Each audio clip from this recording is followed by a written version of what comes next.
that could be one of the most well-executed psyops of all time. The UFO subject itself, pre-World War II, it was all occult, all like magic. It was doing ceremonies. It was channeling these beings. Where do we go wrong? I think we got too close to the truth, to tell you the truth. It's kind of like once you open the door, it's opened. Basically, I came into the world of entities. So these things started to become very real to me. There were times in my journey where I would be sleeping, and then suddenly something would reach in my body and pull me out. It's a kind of like an astral abduction. What are these entities you're interacting with? Because it seems like sometimes they show up in very familiar ways, like people who are familiar with UFO lore will recognize. Yes, and this is what pulled me into the UFO scene, and this is why you met me. It's like every piece of the Atlantis story is an initiation. He wrote, the story of Atlantis is written on the pillars within the temple of Neith. Neith is the Egyptian god of the stars. So why would the story of Atlantis be in the temple of Neith, which is all about the stars? As above, so below. Like, I agree with all of these people that there could have been a physical island of this destruction. But what I'm saying is there's a more interesting and deeper layer to this story. So this is the sacred geometry of Atlantis. This is going to be a wild one, Jason. Like, you're one of my favorite kind of people to riff with because you have a wealth of personal experience, but you back that personal experience up with unique kinds of knowledge that I found to be really impressive. Especially, we had a chance to hang out at Contact in the Desert, and I was immediately impressed with how both articulate you are, but how much sort of like technical knowledge you have about a lot of these topics. So, one of my favorite rare alchemies to speak with. So I'm excited for this one, man. Thank you. One of the figures that does not get talked about nearly enough when it comes to a variety of these topics that I talk about on the show and that you're into is Mead Layne. Like, Mead Layne is this figure sort of at this weird nexus of ufology, the esoteric, like literal lodge magic orders. And there is this document that circulates, from time to time on the internet. I forget exactly what it's titled, but it claims to be, like this declassified document or whatever, which isn't entirely correct, but it outlines the UFO phenomenon in a really, really interesting way that I still kind of resonate with, and I'm guessing you kind of do as well. And I also just found out today that he put that out on the literal exact same day as the Roswell crash. I think it was dated the exact day of the Roswell crash, and it was called a memorandum of understanding, which he sent. It was a letter to the FBI, and I thought it was quite a synchronicity that the day that he wrote this and sent it out was the day of the crash, and he wouldn't have known that this crash had happened. But his warnings about it and what would happen if you tried to attack one of these ships, which he said was plasma in nature or had this plasma type of weaponry to it. And he gave warnings to the FBI. And then he described, what these are exactly, or what his sources were telling him what these craft were and what these beings were, which is something, like you said, it borders, like Borderland, what he's into, it borders on the esoteric. And even in the memo, he says, for you to understand what I'm talking about, for you to understand what these beings are and what these craft are, you need to have this occult knowledge. Yeah. Yeah. And he said a few things. If I remember correctly, there's 9 different sort of points, overarching points to it.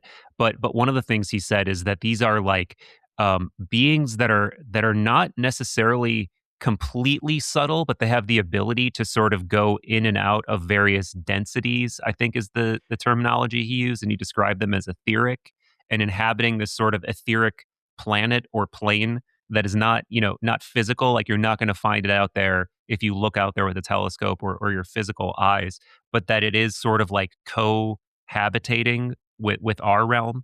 And they go in and out of this realm, and he calls them etheric, right? Did I say that already? Yeah, and basically he says it interpenetrates our Yeah, world, and it's etheric in nature.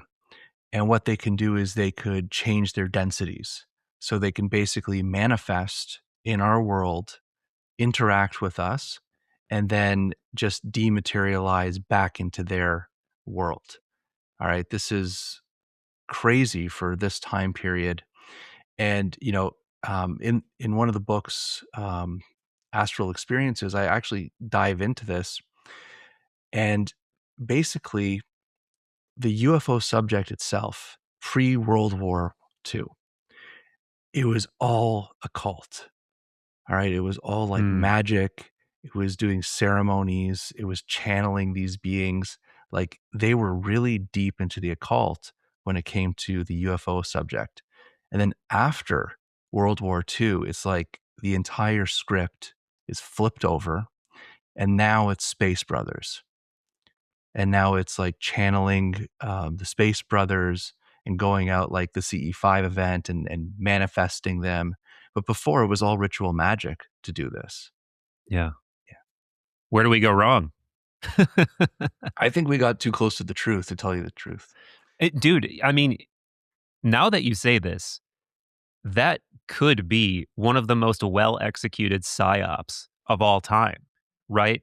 And by the way, I wanted to say that I think the first time I came across his name, Mead Layne, is it Lane Mead or Mead Layne? Now I'm Mead I'm Layne, getting it yes. backwards. Mead Layne's name. I think it was reading John Keel. And John Keel, who many more people know, sort of father of the ultra terrestrial hypothesis, author of Operation Trojan Horse, Mothman Prophecies, Eighth Tower. Um, he posited something very similar to what Layne was positing. And I think I think there's something to the effect in Operation Trojan Horse. He says something like Meade Layne had this figured out in the 1940s, and we all like, forgot about it basically. Um, and I was like, oh, I need to look more into this guy. And I sort of have spottily, but I thought this was a good opportunity to bring him back up. Um, Not only because I generally kind of agree with his take, but he's sort of an interesting embodiment of a path, like, not that you're on the exact same path as him, but he was somebody who was working in multiple arenas, right? Like, he worked on what he called border sciences, where he was actively interested in parapsychology, the esoteric, sort of, these bleeding edge fringy areas of science that one needs to traverse or explore if they want to try to understand these mysteries. And in your own way, you're doing the exact same thing because you're, traversing these different states of consciousness, having all of these experiences, encountering entities, having what most people maybe would conceive of even as abduction experiences at times, but yet you're coming away with real insights, real demonstrable knowledge that you're transmitting into your work. So yeah, man, there's an interesting harmony there.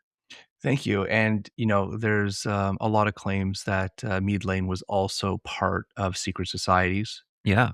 part of Golden Dawn, Rosicrucians, things like this, where this is like openly discussed. And then you would have these letters that he would send out to his groups that were secret letters that once you get them, you got to send them back. Mm, So that's um, cool. there's a lot of like I believe there's a lot of truth to this because remember I came into this through my own experiences and trying to find people or works that kind of see it from my perspective is very difficult. And I'm finding resonance in all these old works like Mead Layne. Yeah. Yeah. Yeah. And have you I think we might have talked about him a little bit at Contact in the Desert, but have you gotten into Peter Levenda's work at all?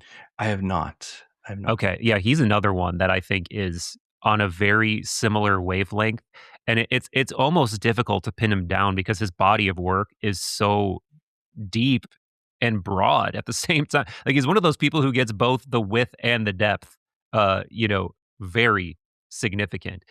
He's into everything from I think he wrote his, like, graduate thesis paper on astral ascent Hmm. practices. So, things like Hecalot mysticism and I cannot. Wow, how am I drawing a blank on this? Anyway, yeah, like these astral ascent traditions that you know somehow one doesn't physically travel through space, but astrally or psychically or soul travel kinds of things. And he's also the co-author of all of these Secret Machines books with Tom DeLonge, so he's getting into more kind of like nitty-gritty UFO theory. He's very into world history. Um, so he's got this whole and definitely a deep interest in the esoteric and the occult, and I have it on good authority that he's actually written even more books under a pseudonym. So there are these people out there, but they're too few and far between.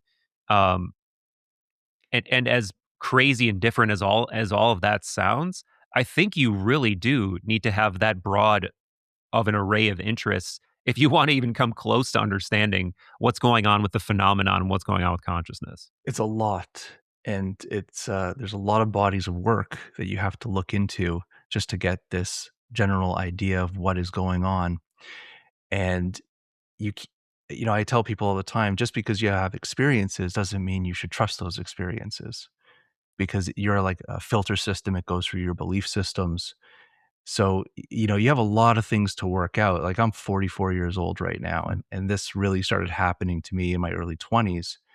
And if I go back to my writings going back 20 years, it's like you can see the progression of my thought. You can see how it changes over time and gets refined. So, we're still learning, we're still changing, but it takes a lot of time to really sit with that information. Yeah. So how did this start for you? What happened in your early 20s that sort of initiated all this? It's a it's a big story. Um, it started with sleep paralysis, and at the time I was working in a music studio. I was a graphic designer, and I would have these terrible um, sleep paralysis things happen to me very frequently. So almost like every week, I would have these events, and I became very sensitive to these sleep paralysis experiences where I could feel something enter into my room. I feel my body being frozen, and I'm basically screaming inside my mind to wake up. And what's very interesting is that because it was happening so often, I started to get the sense and feeling of what this experience was. And the strangest thing about this is that it's like you have another body within your body.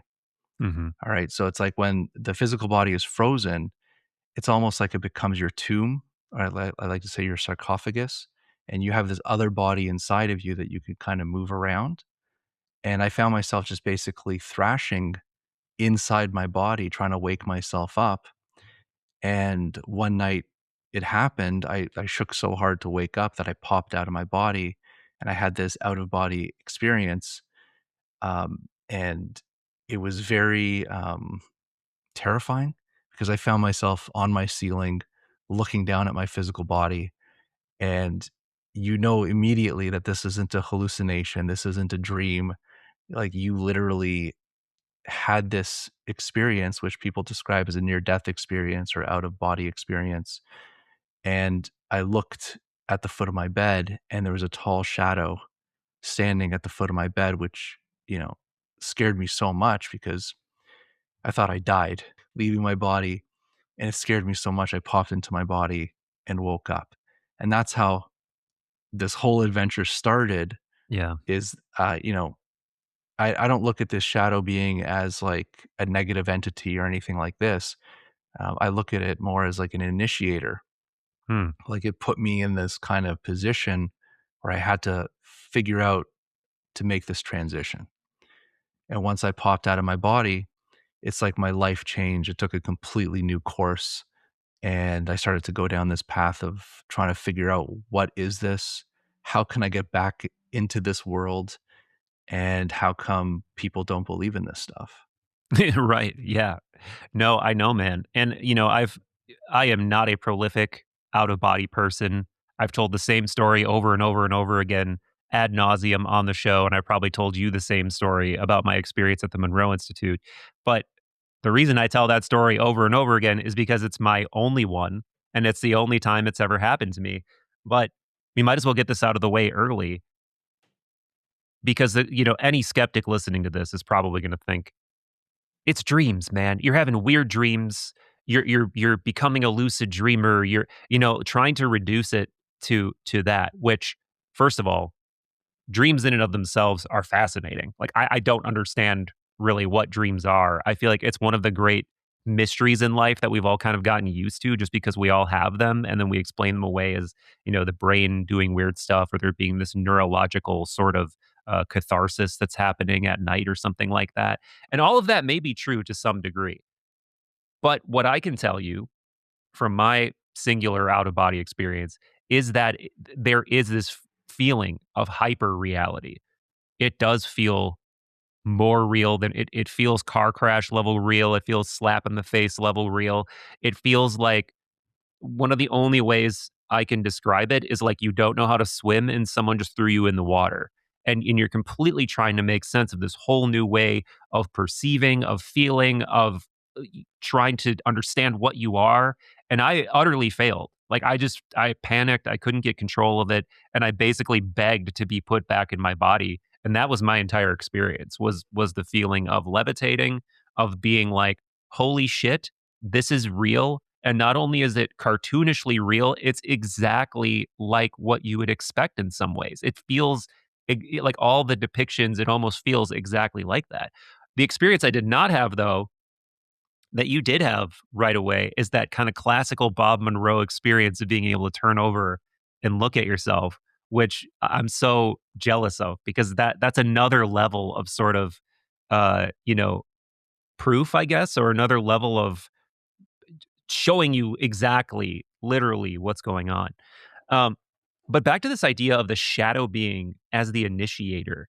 How has your idea of that developed? Do you by chance look at it sort of like this notion of like the personal daimon or personal guide? Like, do you think it's gaining like an awareness of that, or what do you think it is? Well, first of all, at first, I I didn't know anything about anything when this happened, all right? I wasn't into any philosophy or religion or anything like this. So at first, the mind goes to demonic possession Yeah. because it's very fearful. You don't understand, so immediately you turn to what is known, which would be okay. This is a shadow. This looks like the Grim Reaper. This is like otherworldly stuff.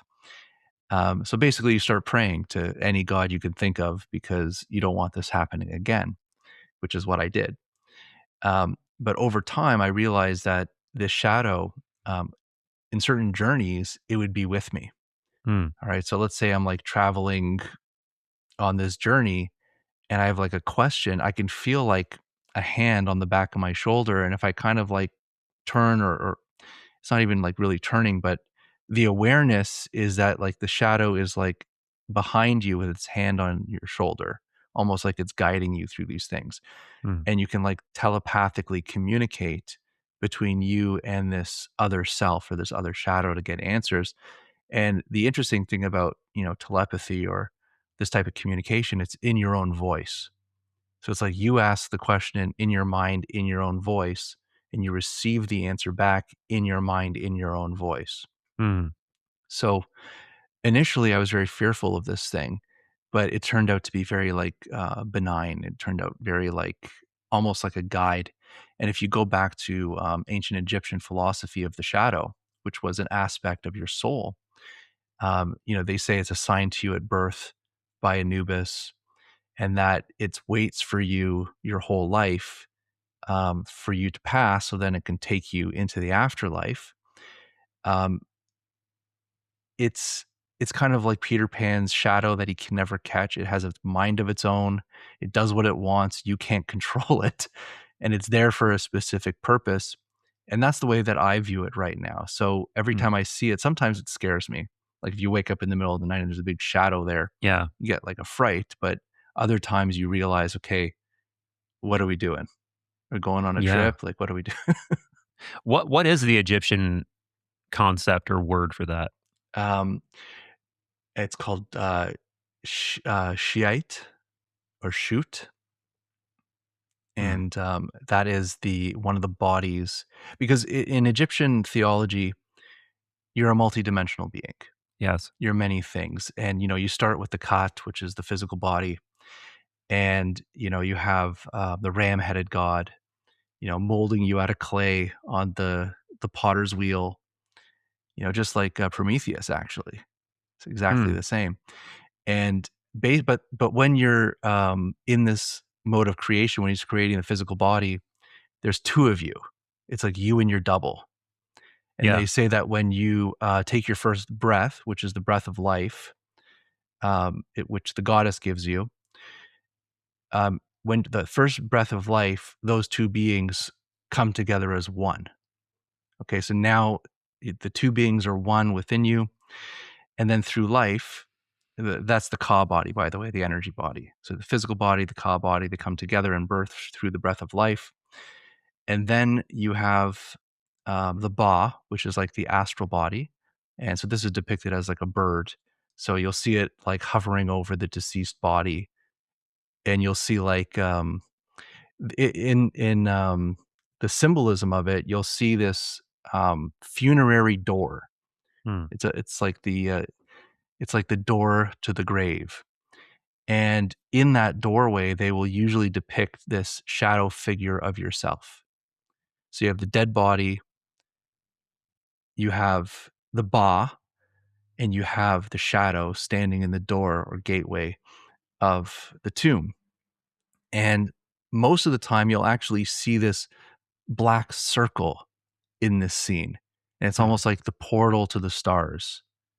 So when people show Wow. like the Stargate and they say, "Oh, this is the Stargate to the stars," they're absolutely correct, but it's not like a physical Stargate. This is the theology of the ancient Egyptians, that when you die, your soul is taken on this journey through the stars, through this kind of portal northward into the imperishable stars.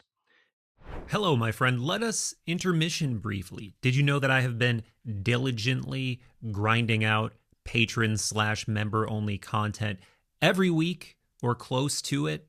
The library is girthing well into the dozens at this point. Check that out in the member section. And like I said, much, much more. Or over on patreon.com/, third eye drops. And if you do join in over there, you will also get access to a patron only Discord server, occasional live hangs, and more.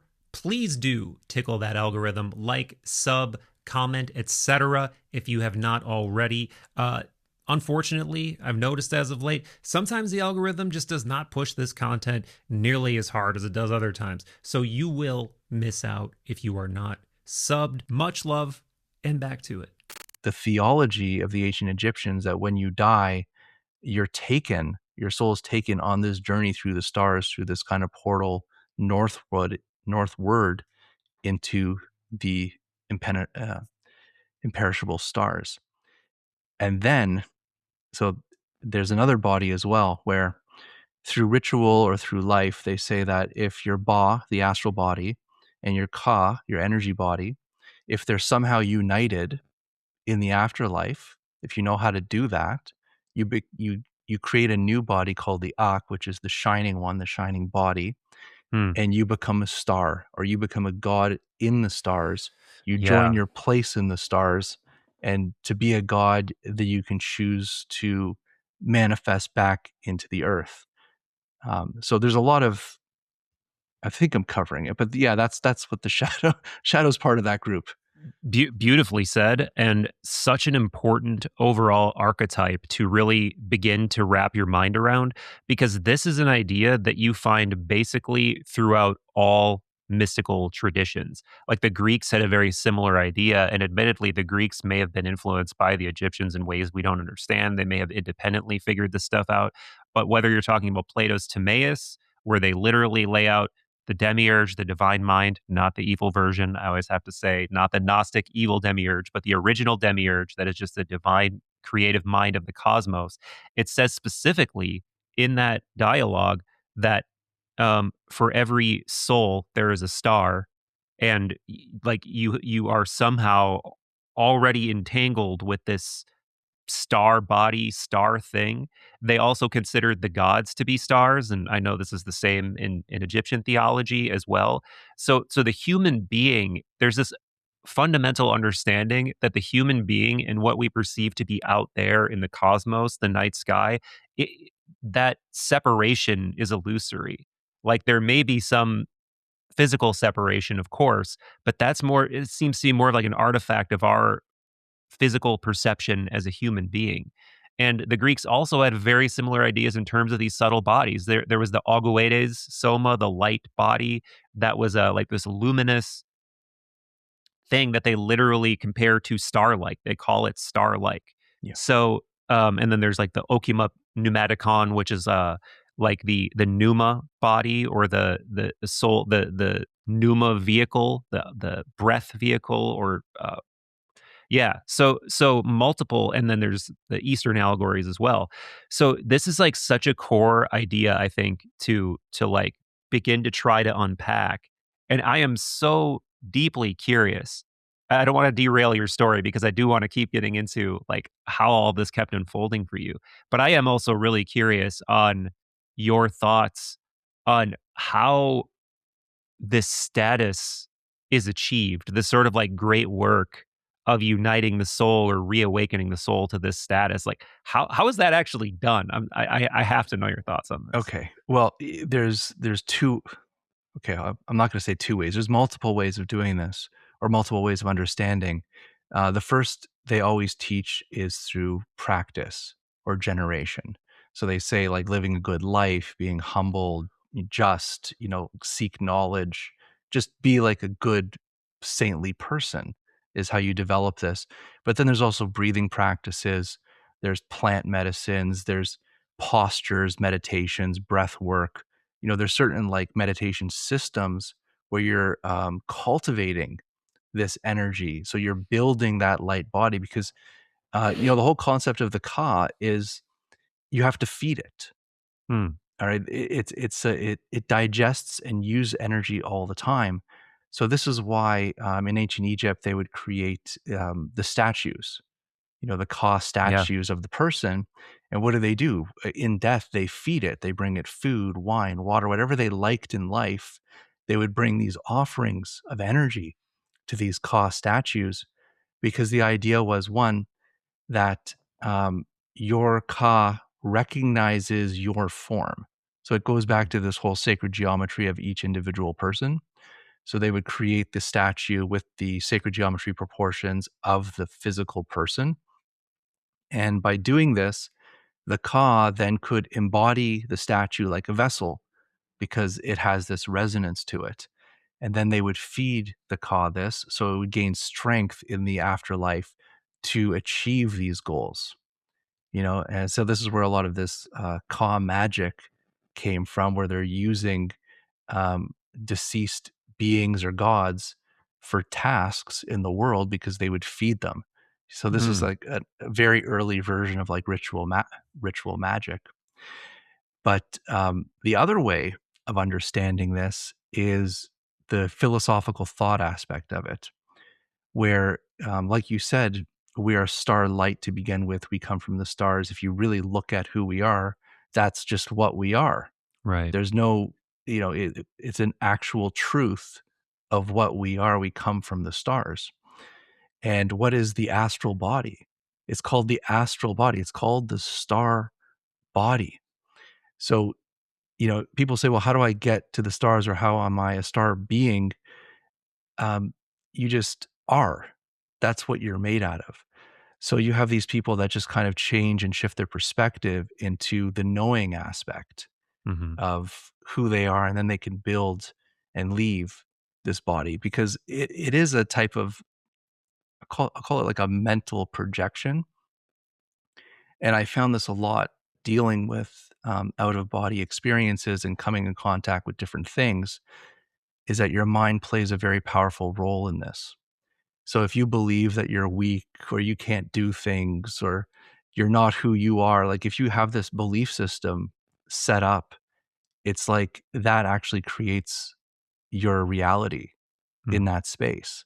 But if you recognize who you actually are, if you recognize what you are in that space, things change immediately. Yeah. Beautifully said. So fascinating. I could continue down this road, but I do want you to continue sharing your story because it is compelling, and I don't know if we can even get into all of it because there's so much we want to talk about. But I do want to hit some of the broad strokes, man, because there are some pretty wild things. So what's sort of the next major milestone on this? You have this out of body experience, you see yourself, you see this being. What happens from there? Oh, well, I call it the cosmic slap. It's like, it's kind of like once you open the door, it's opened. Yeah. And so one, I was curious. I really wanted to understand this. So I got into meditation. I started to practice breath work and putting myself in paralysis and then moving my body and coming out and doing these things. But the next step was horrific. And it lasted many, many years. Basically, I came into the world of entities. So these things started to become very real to me, where it's like, people say, "Oh, you're just dreaming." And I say, "I wish I was just dreaming." I begged I was just dreaming because um, there were times in my journey where I would be sleeping. I would have great dreams. And then suddenly something would reach in my body and pull me out. All right. And take me on a journey. And it's like, it's a kind of like an astral abduction. It's like, I have no say in this. I wasn't expecting this. I didn't ask for this. It just happened. And then there were moments where, I'd be sleeping or put into this paralysis mode and I'd feel entities in the room and they'd be trying to pull me out or they'd be trying to like push themselves into my body. And I had to like fight like hell to kind of, keep my boundaries. Mm. So I could understand immediately why when someone opens this door, it's very fearful because it is. And they turn to religion or they start frantically praying because that's what I did too. Yeah. Because you don't know what's going on. You don't know if this thing pulls you out, if you're ever going to get back in your body. Luckily, they never did. The ones that did pull me out, it was kind of like prophetic journeys. Like they'd pull me out, take me to a location, drop me there. I observe whatever's going on. They pick me back up and put me in my body. So that was like kind of like the first introduction to this type of world, which I actually prayed and begged for it to stop. I didn't want this happening to me at nighttime. I wanted a normal life. And then these beings would come and they wouldn't like it would kind of just wake me up. They wouldn't come close to me. They'd like stand in like the corner of the room and they would have like a telepathic communication with me. So that was like much gentler. And one of the most profound messages I received early on with all this kind of entity stuff was um, your energy sucks, Jason. Like your energy is like Swiss cheese, it's weak. And the reason I'm having these experiences is because I'm weak. Okay, that's not because I'm not healthy. That's the message I got, and it's not a great message to receive. But basically, what I learned is that, or it was a warning. Actually, they said if you continue to do this, if you continue to leave your body, you're going to attract certain things to you, like entities and attachments. And because my energy is so weak, I won't be able to fight this. And it would cause like sickness, mental issues, and I would live a very short life. Mm. And they said, so if you don't change and know how to fix your energy, this is the path. All right. Yeah. So from there, I quit my job, stopped Wow. doing the music thing, and I got into trying to figure out how to heal myself. And I was led into energy medicine. So I went and enrolled in energy medicine school. I went there for 2 years. And then after that, I got into shamanism. So I learned traditional um, Algonquin shamanism here up near Ottawa, Ontario. Mm. And I did that for a couple years, but through that whole thing, I learned qigong. So I was avidly practicing qigong and breath work and meditations to strengthen and build my energy. And I think that was like the key in keeping me like sane and grounded and build my energy to where these things didn't attack me anymore. Wow.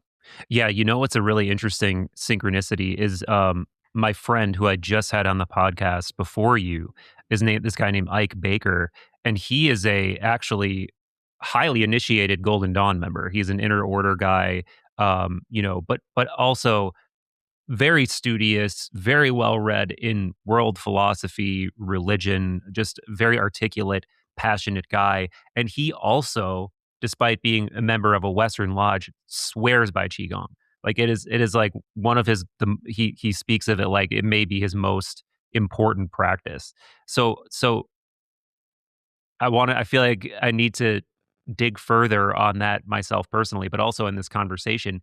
Why is that so important? And I guess the obvious answer may be that actually is a way to directly work on your own energy, right? Like your own understanding, perception, and maybe strength of that energy.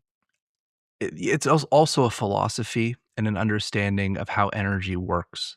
And it Mm, goes back to the idea of the ka and the energy body, whereas everything has energy, everything is ka, and the earth is just basically um, generating this ka energy. So when mhm, you're doing qigong and meditation and breath work, what you're doing with these types of postures and movements is you're trying to gather this chi, you're trying to gather this life force energy that's in the environment in the universe, breathe it into every part of your body, hold on to it, gather it, release it. So you start to become like, it's almost like doing qigong is like spiritually eating. mm, So you wake up and, or even cleaning yourself, so it's like you wash the physical body. um, Instead, do qigong, you're energetically washing the body, you're circulating the energy through your body. And instead of like eating food, because we get chi and energy from food, we can actually take it from the environment as well. So this is why they do it out in nature. This is why they put their bodies next to trees. It's so that they can kind of tap into this universal force and circulate it through the body. yeah. And some of these Taoist mystics who are like, purported to be masters of qigong are like depicted as these immortals, right? Like they figured out how to like balance all of these forces and reach this state of inner alchemy, which is another piece of this is like the Chinese alchemy is like this internal process. Like I don't know a lot about it, but I'm very interested in it. And obviously, I'm very interested in if that indeed is really a thing. Like, is there this elite class of like Taoist sages who have really figured out how to balance and like live within this harmony so that they can uh just stay alive indefinitely? um Total side question to the It conversation, but I'm curious what you think Well, about it. I would say it's not just qigong. Mm, I mean, there's certain herbs and mushrooms and different rituals to add to whatever this is, and I would say this is the basis of like true magic, which is like chi magic, and it goes back to like the earliest gods that were around before creation itself. If you go to like Egyptian theology, it's the god Heka, mm, right? So Heka is like he, the use, and Ka, uh, the use of energy. And basically, they believe that everything in life is Ka, or the use of Ka, which is a definition of magic. So if you know how to use the energy, you know how to perform magic or ritual. So a lot of these practitioners, um, and most Western people will never be initiated into this. This is like going down like ancestral lines of knowledge in the East. They would never share this with foreigners, is what I've heard. But basically, is that they learn very specific techniques with the elements, with the chi, and how to achieve miraculous things like instantaneous healing, or manifestations, things like that. But it is a philosophy of using the chi with other elements to achieve a certain goal. Fascinating, man. So fascinating. That is a rabbit hole I would like to go further down personally, because it's one of the few lineages that seems to have never died out. I know there has been suppression within China and stuff like that at various points, and rejections of mystical things. But we've had such a utter devastation in the Western esoteric traditions, the Egyptian esoteric traditions, like various rounds of it, from Christian and like Christian inquisitions, Muslim inquisitions, trying to actively destroy this knowledge across all of these cultures, like in the Hellenic world, the Egyptian world, Assyrian world. So it's so scattered and so hard to piece together. But it seems like maybe that's one of the more well maintained ones. But that said, I don't know that because I haven't gone down that rabbit hole as much. But so I give you so much credit because it seems like you took this invitation very seriously, and you did go deep down all these rabbit holes. You went deep into shamanism. You went deep into qigong and energy work. So how does how does going through those initiations now reframe and transform these experiences? And I'm also curious, like, what are these entities you're interacting with? Because it seems like sometimes they show up in very familiar ways, like people who are familiar with UFO lore and other things will recognize. Yes, and this is what pulled me into the UFO scene, and this is why you met me, is because in 2015, I went public at a UFO conference. I was invited by a friend to speak, and I spoke about all these things I'm talking to you about now, about out of body experiences and past life and energy and things like this. But what blew me away in these experiences is that sometimes when I would have these moments of out of body, the beings that are standing in the room with me are the same beings people describe in abduction scenarios. So, I've woken up to mantids in my room. I've woken up to grays. Actually, just one gray. I've woken up to one gray, and uh, it just blew my mind that for me, I knew that this was the out of body experience. This was the out of body state. If I had my physical eyes opened, there would be nothing in my bedroom, but it was only by this other vision of this altered state, you would call it, that these beings became visible to me and could communicate or interact with. So for me, it was like this discovery. It's like, oh my God, what if alien abductions wasn't an abduction of your physical body? And there may be cases where that is physically true, but I would say that most interactions would be in the astral or the etheric of them taking that second body of yours. So your physical body is sleeping in bed. You could put up cameras in your room, videotape yourself being abducted, and then scratch your head saying, well, why is my body still there? I had this, I went to the ship. They were operating on me. They put me back, but it just shows me sleeping in bed because they don't understand that you have another body Yeah. and that body can be taken without you knowing. And if you don't understand the astral body or don't understand the out of body state, like you said before, when you had the experience, it was so real. It was more real than this physical experience. Yeah. So if you don't understand that and you get taken, you're still you. You still feel the sensations. It's like everything about you is the same. So how can you tell the difference? Yeah. And I know there are some people who, will vehemently push back on this and say, there's so much evidence for physical abductions. They absolutely happen. But I came across this clip recently of John Mack, who I mean is, if anybody is an expert in UFO abductions, it's John Mack. He's this Harvard psychiatrist who was open minded enough to start speaking to all these different abductees and really believe there was something there and really believe that this phenomenon was real. But there is this incredible interaction between him and Terrence McKenna, where have you seen this I clip? have, yeah. It's awesome. Yeah, it's all he does such a great job of essentially echoing exactly what you just said, that there's something rooted in consciousness, something that is spiritual occurring, something that is true on a very deep level, but a level that's actually deeper than physical reality. And yes, sometimes there are physical effects, right, that are demonstrable, but those are sort of downstream of the even deeper truth of it, which is like some kind of consciousness based or spiritual truth or something. I'll throw the clip in here because I absolutely love it. Um, but yeah, man, I agree. I think that feels like the truest, most parsimonious answer. Um, I'm always fascinated by the way these beings show up, though. Like, there's this. I've another thing I brought up ad nauseum on the show, but it it's so good that I have to bring it up.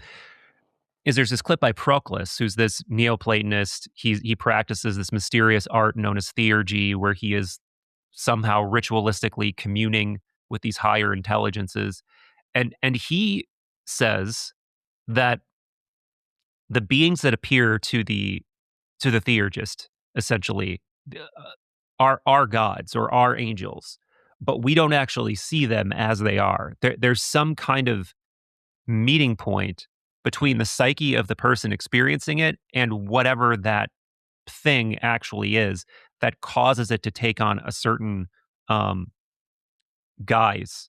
And it's something of the truth of what that thing is, but it's also something from our own minds. How do you look at these forms, like the way that these things are appearing? Like, if it's manted, is it really a manted being? If it's a gray, is it really a gray? Is it something in the middle? Like, how do you think about it? I would just put that into a separate category for a second because I Yeah. want to go back to the main point that you just Yes. made. Now, this is also why they call these entities tricksters, because from my experience, they can come to you in the form of people you know. All right. So it's like they can disguise themselves as, let's say, your mother or like your deceased relatives, for example. And they come to you in that form. So it's almost like you're more open to that. And then you start having the conversation with them. And then you start to realize, wait a second, this doesn't really sound like this person. And then you have to kind of snap out of it and say, who are you? Show me your true like self, you know? And it's like the mask goes away, you know? So it's almost like you have to have this kind of spiritual discernment. And just because they show up even looking like one of the gods that you pray to, okay, that could also be a manipulation. People don't want to Mm, hear this. You know, they'll say, "Oh, I'm visited by an angel." Well, how do you know? Well, they told me they're an angel. I'm like, okay, well, what did they tell you? How did it feel? What is it going to do to your life? Like, I know a lot of people being in this community who have had their lives completely ruined by these experiences. Like they'll leave their families, they'll become like prophets or something that is totally not aligned with reality. mm, You know, so I've seen people's lives be decimated by these type of experiences. So you really have to be grounded in this yeah. experience. You know, like I'll tell you like one experience which I haven't written about, um, which is pretty crazy. It's like I was working with this shaman, and um, you know they finished their work, and they get a message for me, and they said, "Oh, the work is going to be finished tonight. Metatron is going to come visit you and finish the work tonight."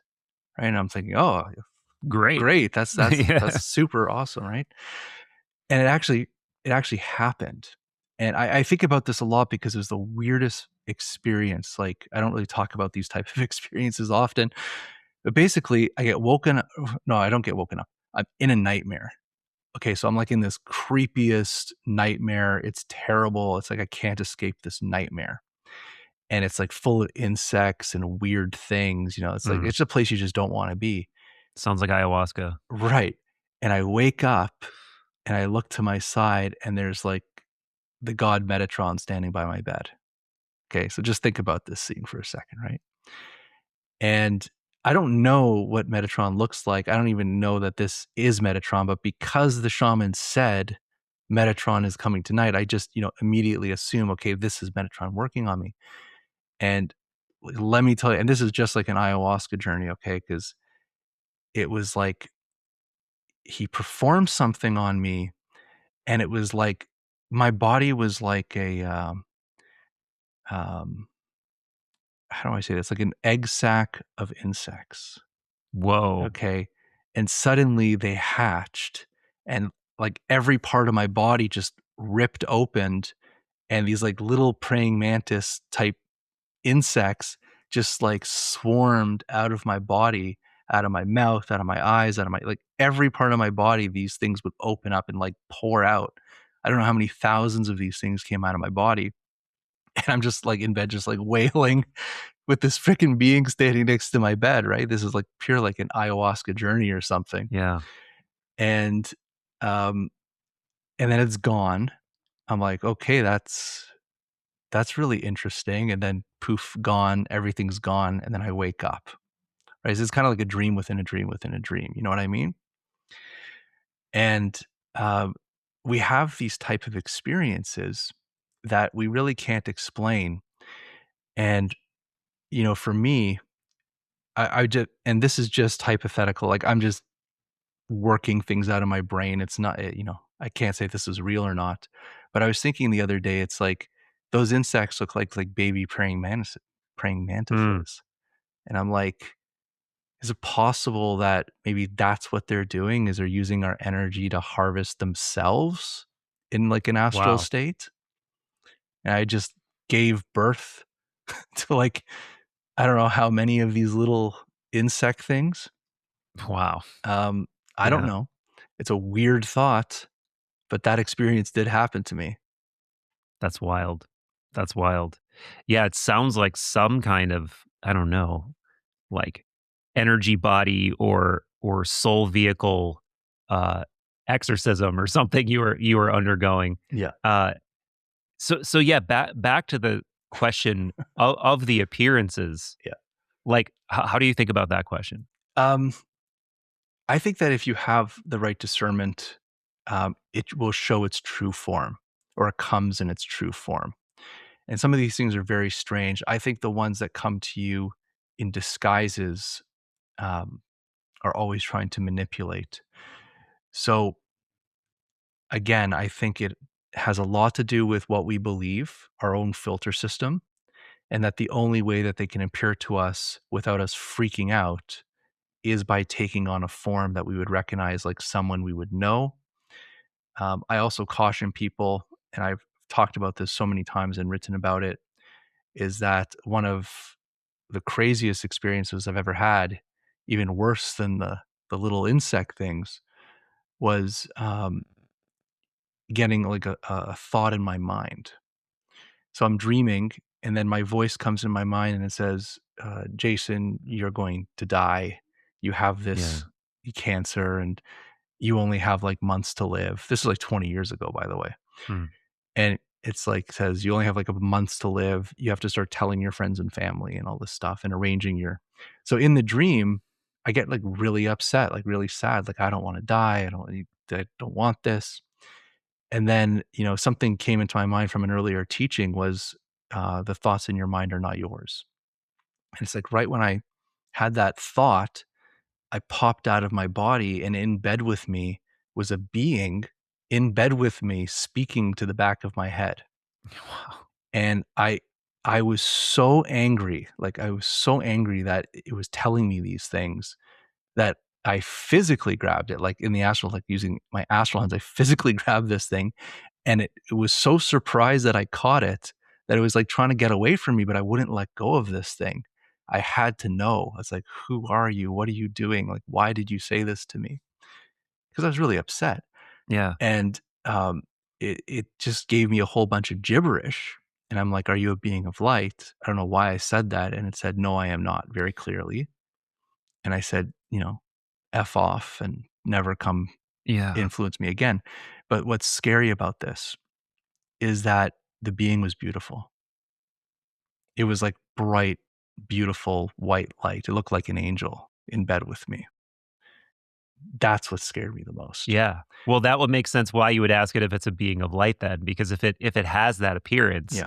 And you know what that makes me think of is that what was meant by things like incubus and succubus? And they're portrayed as these like babes that want to like lure you into some kind of like astral erotic encounter where they can like you know uh, I don't know. N- No, Okay, it's best that you cut me off because I was about to say something that I would have regretted saying. I would say you're very correct in this assumption, because this is what I've been thinking about for years. Is that, what if I believed that I was dying? Yeah, It's like, is this the kind of like this subconscious program that then they would induce that, whatever that is, and then basically suck the life force out of me as I'm going? It's like they're purposely ending my life. right. So it's like instantly rejected that thought, instantly rejected that entity, whatever that thing was. So, this is why I believe shamanism is so important, and these kind of understandings and philosophies are so important, because they can save your life in this kind of spiritual dimensional stuff. But again, I want to get back to this idea of why does it happen? I think every point of this is initiation. It's like we mirror this in the physical world as, we have like secret societies or different orders saying, okay, you're going to go through this types or these types of initiations. But I think it comes from actual initiations from the other side. So Mm. whatever's going on over there, be it your higher self, spirit guide, shadow, whatever you want to call it, they put you in certain situations in life and see how you navigate that situation. And, to be an initiate is not easy. It's really hard. And it's like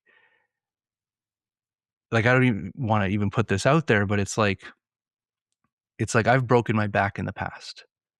Like I've had some pretty Wow. serious things happen to me, and the mindset that I had in the healing process to even walk again, or to have a normal life again, is it's like my goal is to show that the knowledge I have, I can step out of this. You know what I mean? It's like a mindset. So it's almost like you don't accept what has been handed to you, and you use the tools that you've been taught to switch it, Hmm. and it can take a long time. It could take many years to do it. It's not an instant thing. You Uh, can't just manifest it. um, I'm joking. well, I've had some interesting spontaneous manifestations, but no, like when you like I have 2 rods and 10 screws in my spine right now. Wow. You know, um, is that took time to heal, but I healed very quickly. In fact, I hiked up a mountain in Japan 3 months after I broke my back. Whoa. Yeah. I have a That's video to mind-blowing, prove man. it. I believe you. I believe you. Um, so the entity stuff is always interesting, and I think it's worth mentioning, and then we can sort of move on from it. But you have had kind of the whole smorgasbord of entity encounters. You mentioned you've seen grays. You've mentioned you've seen mantids. I don't think you've mentioned it, but you said you've like encountered reptilian like beings. Mhm. So these forms, whatever they really are, they do seem to be out there, and they do seem to show up.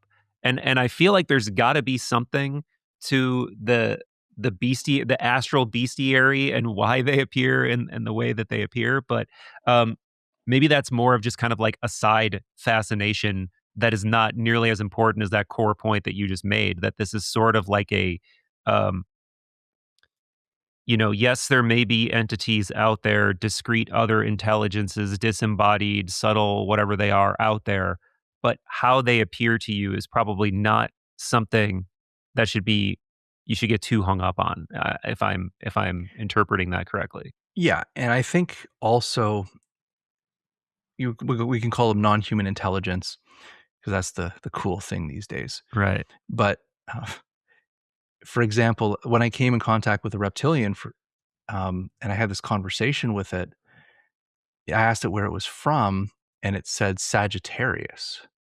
Hmm. So like in the somewhere Yeah. from the constellation Sagittarius. I'm like, okay. And the only thing I can think of, it was kind of like a eureka moment where it's like, wait a second, I can leave my body and travel.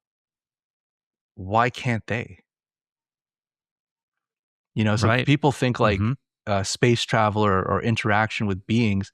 It's like, what if, this is highly speculative, but like, what if there is an intelligent race of reptilians in the Sagittarius constellation or near there, and they leave their body at night and they come and see us and have conversations with us or do stuff to us, whatever that is. And they'll look like reptilians because that is their form on that world. Sure. Same Yeah. thing with grays, same thing with the mantids. Um, it could be like even if you think back to go back a couple million years, go back to the Jurassic period, where insects were literally bigger than us. Yeah. Okay. So what if there were mantids that size walking around Earth and they have shed their physical forms, but their ancestral spirit still walks around these planes? Hmm. It's like, Yeah. Who knows, who man? knows? Right. So it's like, it's not something that I could know. I don't know. And everything I'm saying right now is just complete speculation, but these are very interesting things to ponder. Totally. Yeah. And I mean, it could be something even more subtle, right? Like that's what the intelligence from that part of reality looks like when it interacts with a human and a human projects its own understanding onto it. And like it could be something like that. It could be you like you already said, there's deceptions in this realm all the time. Maybe that was a complete who knows. But yeah, I think yeah, go ahead. Well, I'll just say that I think I did catch a deception, Mm, which was very strange because, and I talk about this all the time with the gray alien. It's like I woke up and there's a gray alien at the foot of my bed. And I was just so shocked because it was like the first time I saw like the typical gray alien you see on like TV and stuff.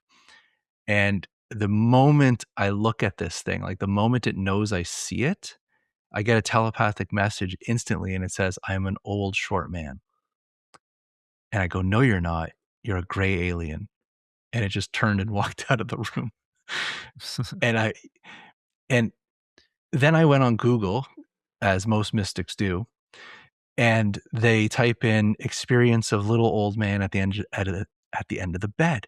And there's like tons of people that are reporting this phenomenon of an elderly man standing at the foot of the bed that's very short. And I'm thinking, was this gray alien, if it's a gray alien, it's just, a term we use, is this gray alien trying to Jedi mind trick me? yeah. Its old man suit was malfunctioning. Right. So for some reason, I saw the gray alien, but it wanted me to see a little old man. Yeah. As if that would make it better. Like, "Oh, you're just an old man hanging out in Yeah, my room. That's just cool. No problem." Yeah, man. I've heard that story on another podcast you did, and yeah. it's so perplexing. I don't know what to make of it. But speaking of knowing what to make of things, that is one of the things that I find so intriguing about you. Is it's not just these like weird stories where like, "Yo, I don't know what to do with it." You have demonstrated to me in person and also across what is it, 6 books that you've written, that you're actually receiving downloads from these states. Like you're actually receiving novel insights and information that lead to things. Um, and I mean those things are like technical in the case of some of your books where you're making very specific arguments about astrological and astronomical things that are demonstrably true. It's leading you to have insights that you later prove to be true, stuff like that. So was this happening in tandem with the stuff that we're talking about, or was there a point where it felt like like teachings or downloads were starting or something? It started off that way. It started off Yeah. with like downloads or teachings. Like I would have these out of body experiences. Like that's how I wrote my first book, The Egyptian Postures, is because I got into this whole mysticism of Egypt through journeys to temples in Egypt where they're teaching me different postures. So for me, that was like a very profound thing, a very profound teaching. And because of this kind of Egyptian connection, which I never had before, I was very interested in the afterlife because, that's my whole thing, is leaving the body. I want to know the afterlife, and Egyptian theology, it's all about afterlife. So I started to dive into like the Egyptian Book of the Dead and the pyramid texts and all these things because I wanted to find answers for myself about what ancient people thought about the death journey, basically. Mhm. What's the afterlife? And as I'm reading it, I'm getting a completely different perspective that I didn't want to see. I wanted things to kind of confirm things in my Yeah. life, but I started to see this kind of astral theology that, uh, for me, I don't know what's going on with my brain, but it's just like I'll read it and I'll be like, oh my God, this means this. Or they're talking about this stuff. People are thinking it's literally this, but it's an allegory about the journey of the stars. And, places like even the pyramid texts, they specifically tell you that this God is this star. And Mm. as you go through this transition, you become Atum, you become Horus resurrected, you become Osiris in the stars. Like it literally like tells you these steps, and it all has to do with the journey of the stars. Wow. So for me, it was like this kind of eureka thing where all these myths and stories, there's a timeline here. And we know these myths and stories of, let's say, like ancient Greece, for example, or biblical stories of like Noah's flood. And then you kind of go back 1,000 years and then go back 1,000 years and then go back 1,000 years. And you start to find that it's the same story over and over again, but the characters change, the language changes. But if you just take all of that away, it's the same exact narrative, the same exact Yeah. story.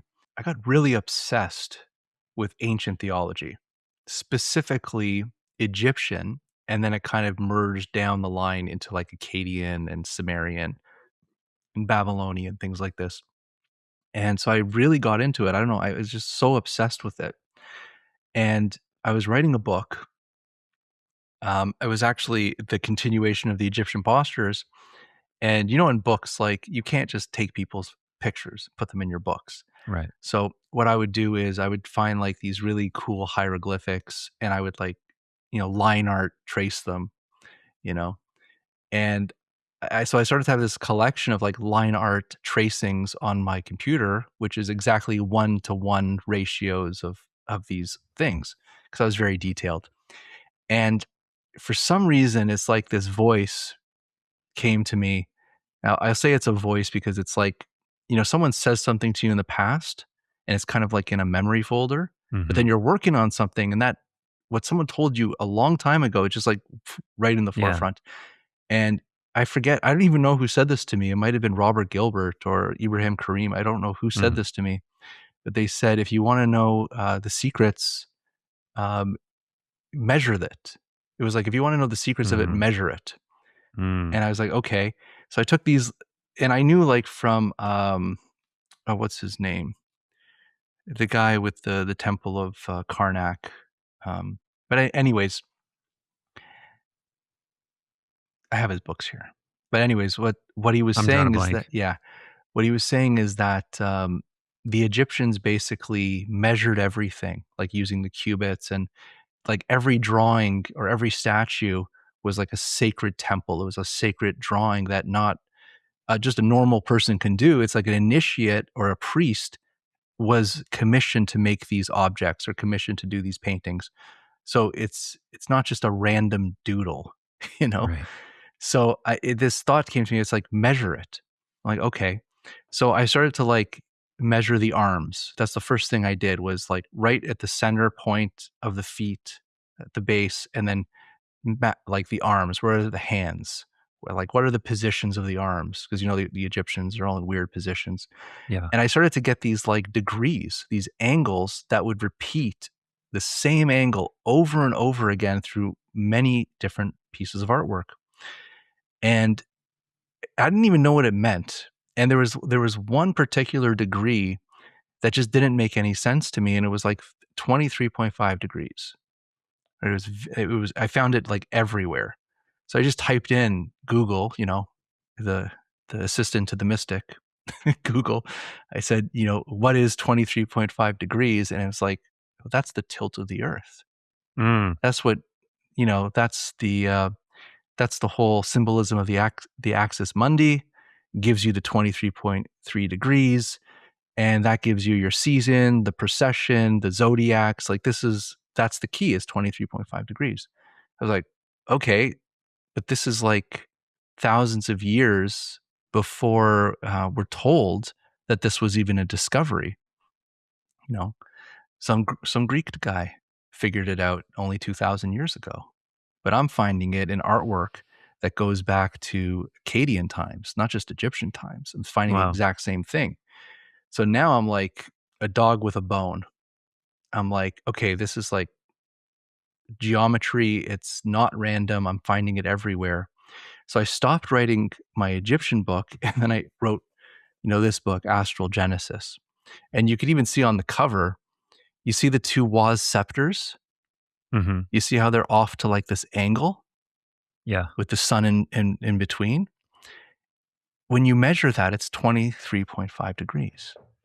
So it's like they're using this sacred geometry symbolism, these sacred numbers in their artwork. And then once I figured out that key, suddenly I figured out many more degrees. And it was like the sacred geometry language of these numbers that were encoded in their artwork that it's like you can show me artwork from Egypt, and all I have to do is throw it on my Illustrator program, trace the angles, and I can tell you if it's an authentic piece of art from a priest or Wow. not. Because if it's authentic, it would follow these rules and these degrees, and the other ones won't. Fascinating. And, this brings to mind how central geometry was for like the Pythagoreans, for the Platonists, the supposedly above Plato's Academy, it said, let none ignorant of geometry enter here. We know, of course, Pythagoras was obsessed with numbers and geometry, but, it's hidden all throughout the Platonic dialogues. Like he's hiding golden ratios, he's hiding musical scales, he's hiding different geometric principles within his works. So this is something that, is highly, highly prized and is discoverable by really smart, inspired people like you or anyone if they dive deeply enough. But most people don't. Most people don't go beyond the surface to these deeper mysteries that have these resonances, as you're pointing to. It's not just something implemented in a pyramid or a statue or a piece of art or a Platonic dialogue. It reflects something deeper or higher about reality at the same time. And I'm not quite sure what's going on there and why exactly this is happening. If it's just to preserve knowledge or if it's to draw down some sort of power. But I think it is part of some larger esoteric knowledge system that that people were rediscovering or secretly spreading across cultures. And I think it feels to me like you're stumbling back It's on it for sure. it's the language of God. Yes. God Yes. is known as, like, in these ancient traditions, is like the great architect. Yeah. And it's like, if you understand the language of God and how he designs everything, then if you copy that design, you're in alignment with the language of God, and that gives that work, that temple, power. So Well said. let me just show you something, all right? Yeah. Because Yeah. very Please. easy to show. I'll just get this a little bigger so you can see it. There you go. All right, so this is like the Greco-Roman time, so this is not very old. It's a bit, maybe like 2,000 years old. But Hathor's temple, the ceiling, which is all about um, um, the sky. So we have these beautiful pieces of artwork, and so there's Thoth with the moon. You have the 14 steps of the gods, so it's like the 14 steps from new moon to full moon. You got the boat of Ra, which sails across the night sky. So you have the cosmic ocean. You got the stars. You have the sun, Caffrey, the Waz scepters, the what is this? The Ak, not the Ak. Keep forgetting that. But this is like the eternity. You have the Ankh, symbols of Isis, symbols of Nephesis, which are represented right here on the boat. You have Horus. You have Anubis on one side, Horus on the other. It's a very complicated image. But if we dissect it a little, like I was showing you, and you start measuring these things, you get very, very specific geometries. And these numbers are not random. They're very, very important, where you have 23.5 degrees, which is the degree of the tilt of the Earth. 28.5 degrees is the lunar maximum, for example. So check this out. If you measure Anubis standing here and you measure his arms, so if you just draw lines from one thing to the next, from his arms and his legs, you get 18.5 degree angles and 28.5 degree angles. Well, that's the lunar maximum angles, and that's the lunar minimum angle. So this is a 19-year cycle of the moon.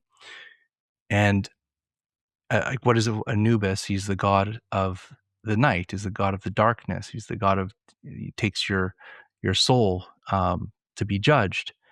And what do the jackals and the dogs do in the desert? They howl at the moon, right? So it's like this understanding. Yeah. So if you go Yes. to Horus, for example, and you measure Horus, all the angles of Horus are 23.5 degrees and 15 degrees. Well, what is 15 degrees? 15 degrees is the amount of time that the sun travels in the sky for 1 hour of time. All right, so 15 degrees equals 1 hour of solar journey in the sky.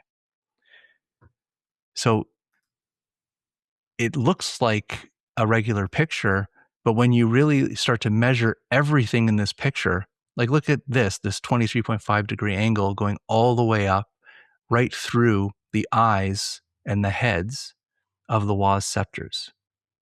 Like everything is perfect going into the eyes through the rods, everything, rods, eyes.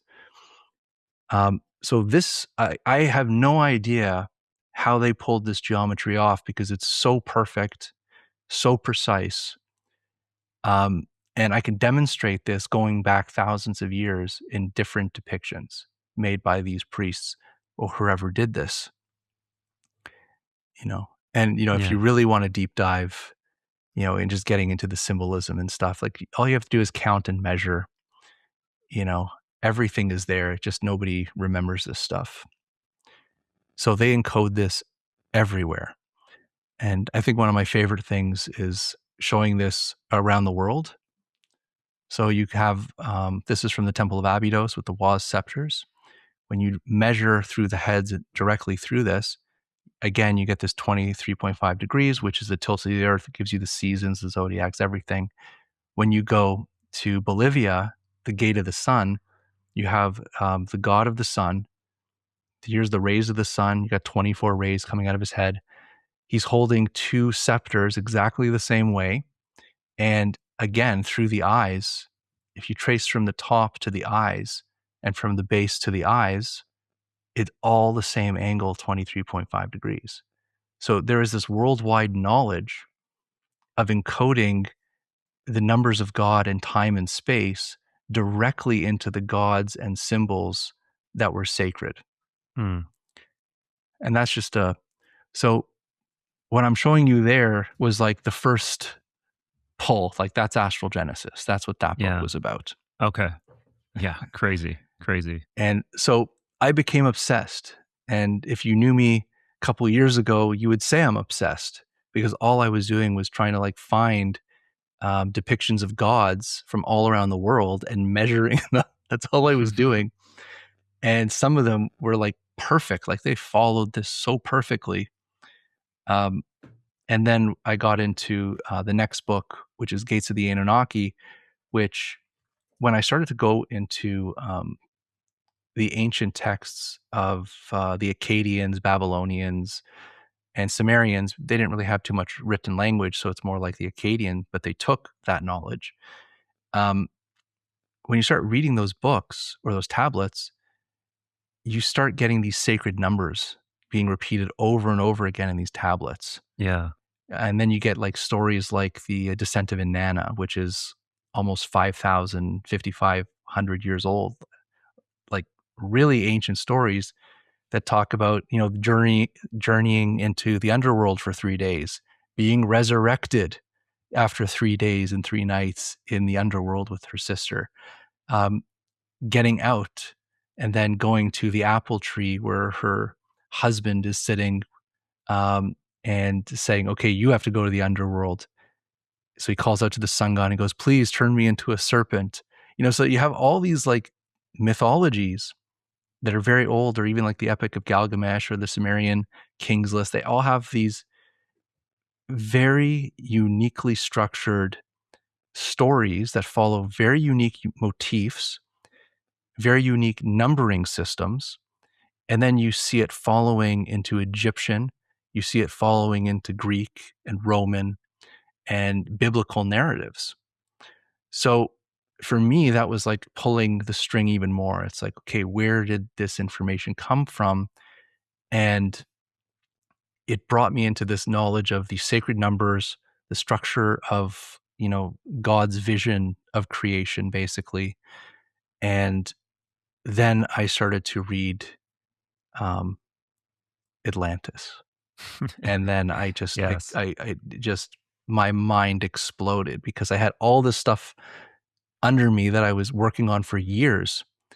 And I was working with timelines and stars and, you know, what did the sky look like in this location at this time? And what were the myths that were developed under these stars? Like that was my whole thing.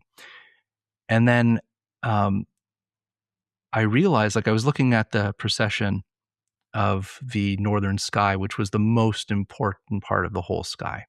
People don't talk about this enough, but it was the northern sky is the most important. It's Yeah. the highest of the high. It's where the immortals are. This is where you ascend to. So um, I'm going back and tracing this whole lineage, and I go to 9,600 BC, which is the date of the destruction of Atlantis. It's also the end of the Younger Dryas, like it's a physical destruction on Earth. And so I look and I see, where is the pole star during this exact moment of time? And it turns out there was no pole star at this exact moment in time. Hmm. In fact, it was in a dark region of space directly in between the legs of Hercules. Okay. All right. And let's take a moment to reflect on the importance of the pole star and why, you know, mythologically in air quotes or spiritually, the pole star is so important and what this has to do with the outlook of the Egyptians, but not just the Egyptians, like so many other cultures, and what the tie-in is between the pole star, the northern sky, and like the human being. Okay. Well, let's just say that without a pole star, humanity would never be able to navigate the earth.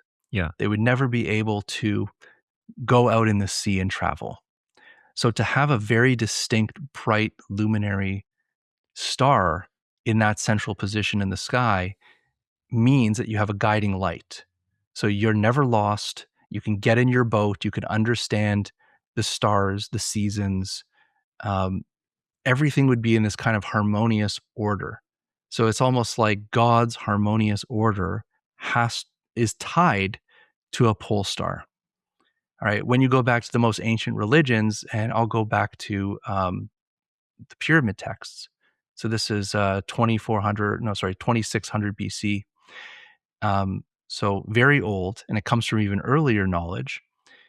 The whole part of resurrection, the whole part of immortality is when you leave your body, you have to travel the stars, pass through certain constellations, Hmm. but The Dipper, yeah, the it's one of them. and the Dipper is, that's why they call it the seven sages, because it points to the northern sky. It's your Yep. guiding light, directional to the northern sky. And once you get to the northern sky, that is where the immortal gods are. And why do they call it the immortal gods or the imperishable stars? Is because when you look up into the heavens, there's a group of stars. In Greek, um, they call it the five, like the five luminaries, the five constellations. And these five gods, for example, they never set below the equator. So all other stars in the sky that you see have their seasons. They will be there at certain times of the year, and other times of the year, they're in the underworld. They die. But the immortal stars are always above you in the northern sky. So Hmm. to sit with the immortals or to become the immortals, you would have to journey and be accepted into the northern sky. So this is the quest. This is the hero's journey for immortality. This is the golden apple of the garden of what is it called? Hesperides. I can't remember the name. Anyways, that's Greek. Hard to say. Yeah. Um, Hesperides. is it related to like Elysian Yes, it's the fields or anything? well. I would say there's the Elysian Fields, and you have the like the Garden of Eden. You Yeah. also have the Field of Reeds, where in Egyptian times it's like that was the version of heaven. You would go to be judged by Osiris, which is Orion, Yeah. and if you passed the judgment, you would go to the Field of Reeds, which is actually the Square of Pegasus. Hmm.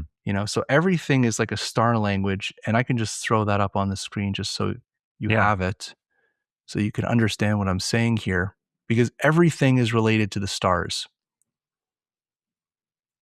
Yeah, and again, to return to that point we made early on, Mhm. there's already this fundamental link between the human being and the night sky in a way that I think we all vaguely sense, right? Like I think we all vaguely sense through our fascination with the night sky and how beautiful it is and how vast and mysterious it is that it's somehow more than just this like flaming material balls up in there. Like it's some kind of realm, or I mean, at least I do. I've always had a deep sense of awe and connection to the night sky that I've not done nearly enough with. I've not studied enough. I don't understand enough, but that's why I love these kinds of conversations. So basically, um, well, this is from the Book of the Dead, and so you have Isis here, and Isis is holding a shaft of wheat. So think about Yeah. symbolism, for example. So you have the Virgin, you have Virgo holding the wheat. All right. And what is that angle above her head? Oh, this is the symbol of the throne. So this is Mm, Isis, and it's a symbol of the throne, is what they say. It's a symbol of the throne. okay. Here you have the sacred mound and the flower. So you have the mound of creation, and this is the singer. This is who died.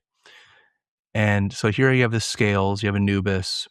Um, but I wanted to show you this. Like you have Osiris, who's like the shepherd. He's like the gatekeeper, and he's Orion. And so he says, if you pass this judgment, you get to go to the field of reeds. So Holy shit, he's he Beetlejuice? is definitely, I did not know that. well, that's the star, one of the stars in Orion.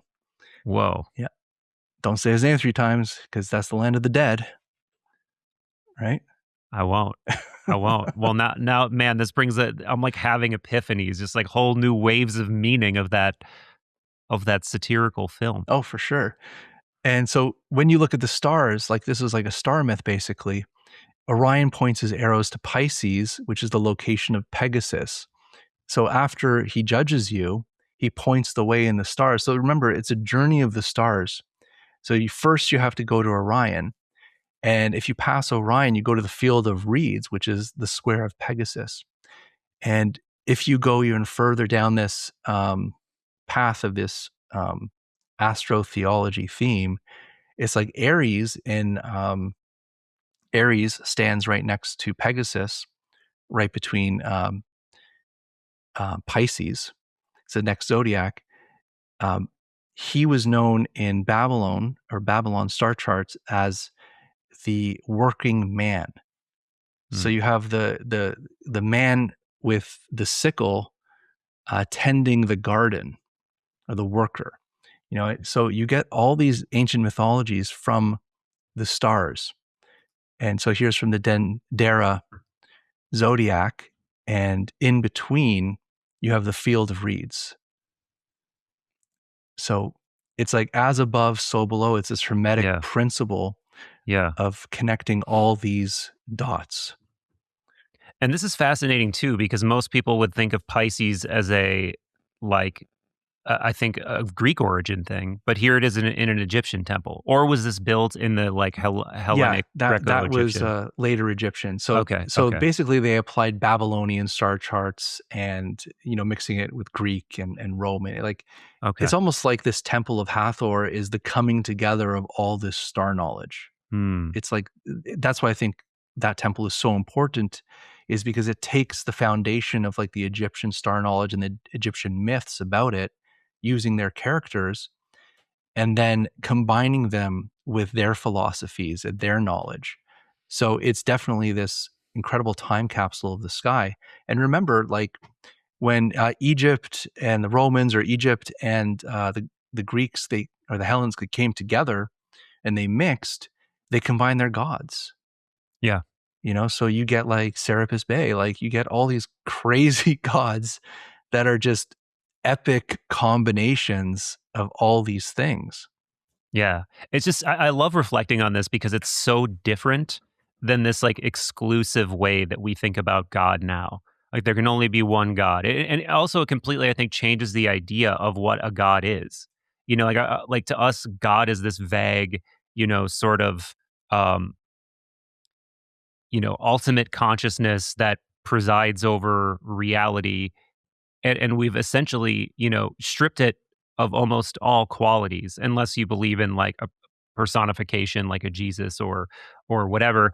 But in the ancient world, they like thought about it in such a more multi-dimensional way, and they seeked to have these syncretisms. Like they felt like they were discovering truth when they found the overlaps between like the Egyptian gods and the Greek gods and the Hindu gods. So yeah, it's unbelievable how much the psychology has just like 180'd. And we were discussing this before, is that it's the perception. So Yeah. it's like we're brought up in this Western world where it's monotheistic. Yeah. So we understand it's like you have this kind of like Messiah like figure, and this is the monotheism of the last 2000 plus years, basically. Now, before that, it gets into this kind of Platonic Egyptian and Sumerian type understanding of the gods, which for some reason we're blind to. We're completely blind. Like, what we see these gods, we're like, oh, it's like they worshiped many gods. No, that's not what is going on here. It's like the Neteru from Egypt. It's like each god was a natural thing that was being described. So it's like, this is the god of the waters, or this is the god of the air, or, each god had a role in creation, and it was being, um, Personified. yeah, it was being personified. But when I say worship, it's more of like a science. Yeah. It's like, to understand this god, you have to understand what this god personifies. Yeah, and the deeper you go into its mysteries, the more that's what makes you an adept, right? Not Mhm. saying I believe this, but you actually have understandings of the layers of mystery that are this force behind water or etc. And it's kind of like the tarot card, or these symbols, Yeah, these ancient symbols, where it's like when you actually look at the drawing of how they depict these gods, the knowledge of that god, even without writing, is depicted right in the makeup of that god. yeah. You know, Well said. so we, like I said, we're blind because of 2,000 plus years of this type of monotheism. Whereas before, they were like schools of thought. Each god was a school of thought. So each temple would teach what this god is about, or what the personification is. And so that's what I'm trying to do, is trying to relearn, okay, what is the actual personification? What is the teaching this God brings? And I see that, for example, in my earlier works, but getting into the Platonic era, is that Plato really understood this. He really understood the themes and the symbology and things that the people that were not initiates would never catch on to this stuff Yeah. unless you understood these thousands of years of practices and initiations that he took on. Yeah.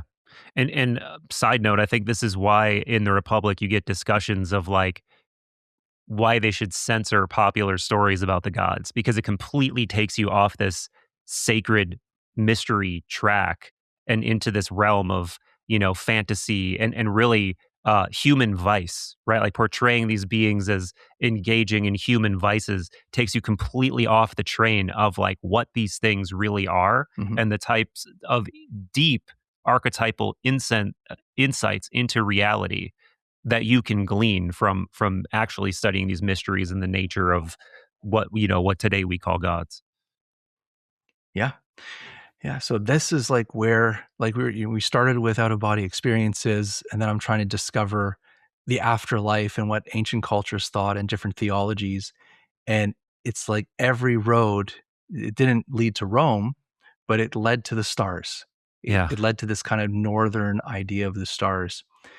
And from that perspective, or from that key point, it opens up all these mysteries that have been Hmm. hidden. And um, we need to see the world with this perception of symbolism and these mythical arcs to understand what these original writers were trying to pass on to future generations. Because from my perspective, we've lost the plot completely.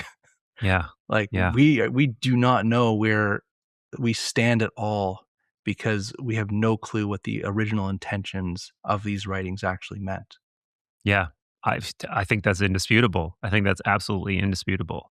So one of the ones that the most recent one, unless there's one more recent that you haven't written a book about yet, one of these mysteries is Atlantis, and you've sort of like taken a completely uh, at least counter pop cultural view of what Atlantis is really about. And that there is this very coherent esoteric truth behind the um, the story of Atlantis and the appearance of there being this historical event that took place on Earth. Yeah. So you know how they say, like, if you read the Bible and then you come back and read the Bible 5 years, 10 years later, it's a completely different story for you. Sure. Well, that's what happened to me when I reread Timaeus, when I reread Critias. Yeah. And because for the past 3 years, like I said, I've been obsessing about creation stories, obsessing about symbolism. And then I open up Timaeus and I'm like, wait a second. Okay, Pillars of Hercules, going westward, there's an island. It's a sacred island. In the center of this island, which is turned on a lathe, it has the pillar of orichalcum, which is the color of the setting sun. It's the transition. What are the gates? Okay, let's just pull back. There's so much here to unravel. Yeah. It's like, okay, what is the story of the Pillar of Hercules? It's like people read this, but they don't understand that each word in the series of this story is an initiation. It really is an initiation. So let's just start about the Pillars of Hercules. If you go to the 12 labors of Hercules, like the original myth of this, um, he's based in a terrible story, by the way. Like, the labors of Hercules is just terrible, terrible story. But anyways, as in tragedy. Okay, it's just a Yeah. Yeah. tragic, terrible story. But basically, in one of the labors, he has to go to this island, Erythea. Now, Erythea means red island, okay? And to get there, he has to travel through the desert of Libya. and he's very hot. So he takes his bow and arrow and he tries to shoot Helios, the sun. And Helios goes, I like that guy. He has balls, right? Try to shoot an arrow at me. He goes, I'm going to give him the golden cup that I travel the waters to get to the horizon and then resurrection. Okay, so these are all symbols. These are all initiations. Mhm. So he basically takes this boat. He goes to the Pillars of Hercules, which is actually the Mount Atlas. Okay, it's the mountain of Atlas. Now, who is Atlas? What is Atlas? Atlas is the Titan. Sorry, he's the god. There's just too much here. But basically, he's the Axis Mundi that holds up the vault of heaven. Yeah. Okay. So he is the first pillar. He holds the vault of heaven. And Hercules comes along, splits Mount Atlas in two, creates a gateway, a portal from the known world to the unknown world. All right. This is very important. So he creates the gate, he sets up the two rocks or the two pillars, and one is set north in Africa, one is set north in Europe, one is set north in Africa. And now he takes the golden cup of Helios, the sunboat, to travel across the waters to the Red Island, okay, to get the cows that are stained red from the setting sun. So, Mhm. okay, this goes all the way back to ancient creation myths. This is far more ancient than Greek thought. Um, the Red Island and the boat of Helios is the boat of Ra. This is the transition from the known world of life going down the rivers or the waters into the Western world to the sacred island, which is basically um, the journey into the afterlife. It's a mysterious, mystical island. So the way Plato describes Atlantis, he follows the same type of mythology, saying Atlantis is outside these pillars, is due west of these pillars, which is the setting sun. And Orichalcum, the pillar in the center of Atlantis on the sacred mound, is the same mythical metal of the setting sun. All right. So, And you know what another huge piece of this is sure. too is at the end of the Republic when they tell the myth of Ur, Yeah, yeah, yeah. both orichalcum and the significance of the lathe come back into play Yeah. because this is like the descent of the soul down the world tree through the spheres. So again, there's like this recurring piece of symbolism that has to do with something astral and spiritual. It's the pillar of wisdom in the central temple of the Masonic temple. And that Mm, holds Jacob's ladder, okay, to from one world to the next, where the gods and angels can descend or ascend up the pillar of wisdom. And you know what? This is a good time to share. All right, let me yeah, share because, all right, this is a great time to share. I hope you're following me because I am. it's I am. so, I there's hope the audience so is. Yeah, this much is awesome. that it just drives me nuts. It's so much. Yeah, yeah, Okay, so here is like my AI version of yeah. the pillar of Orichalcum, which is in the direct center of Atlantis, right at the center of the island. And I'm just going to jump here because I don't want to explain too much. But if you go to the traditions of Masonry, the Freemasons, this is how they built Solomon's temple. So this is the knowledge of Solomon's temple, where you have the two obelisks or two pillars in the gate, and the gate faces the setting sun in the west. So you have the northern pillar, you have the southern pillar, and you have the gateway in between facing the western world. This is exactly the same symbology we're talking about when we talk about the pillars of Hercules. All right. And what is this? In the center of the checkerboard floor, you have the blazing star. People even call this the pole star of Polaris. All right. It's directly in the center of the floor is the blazing star.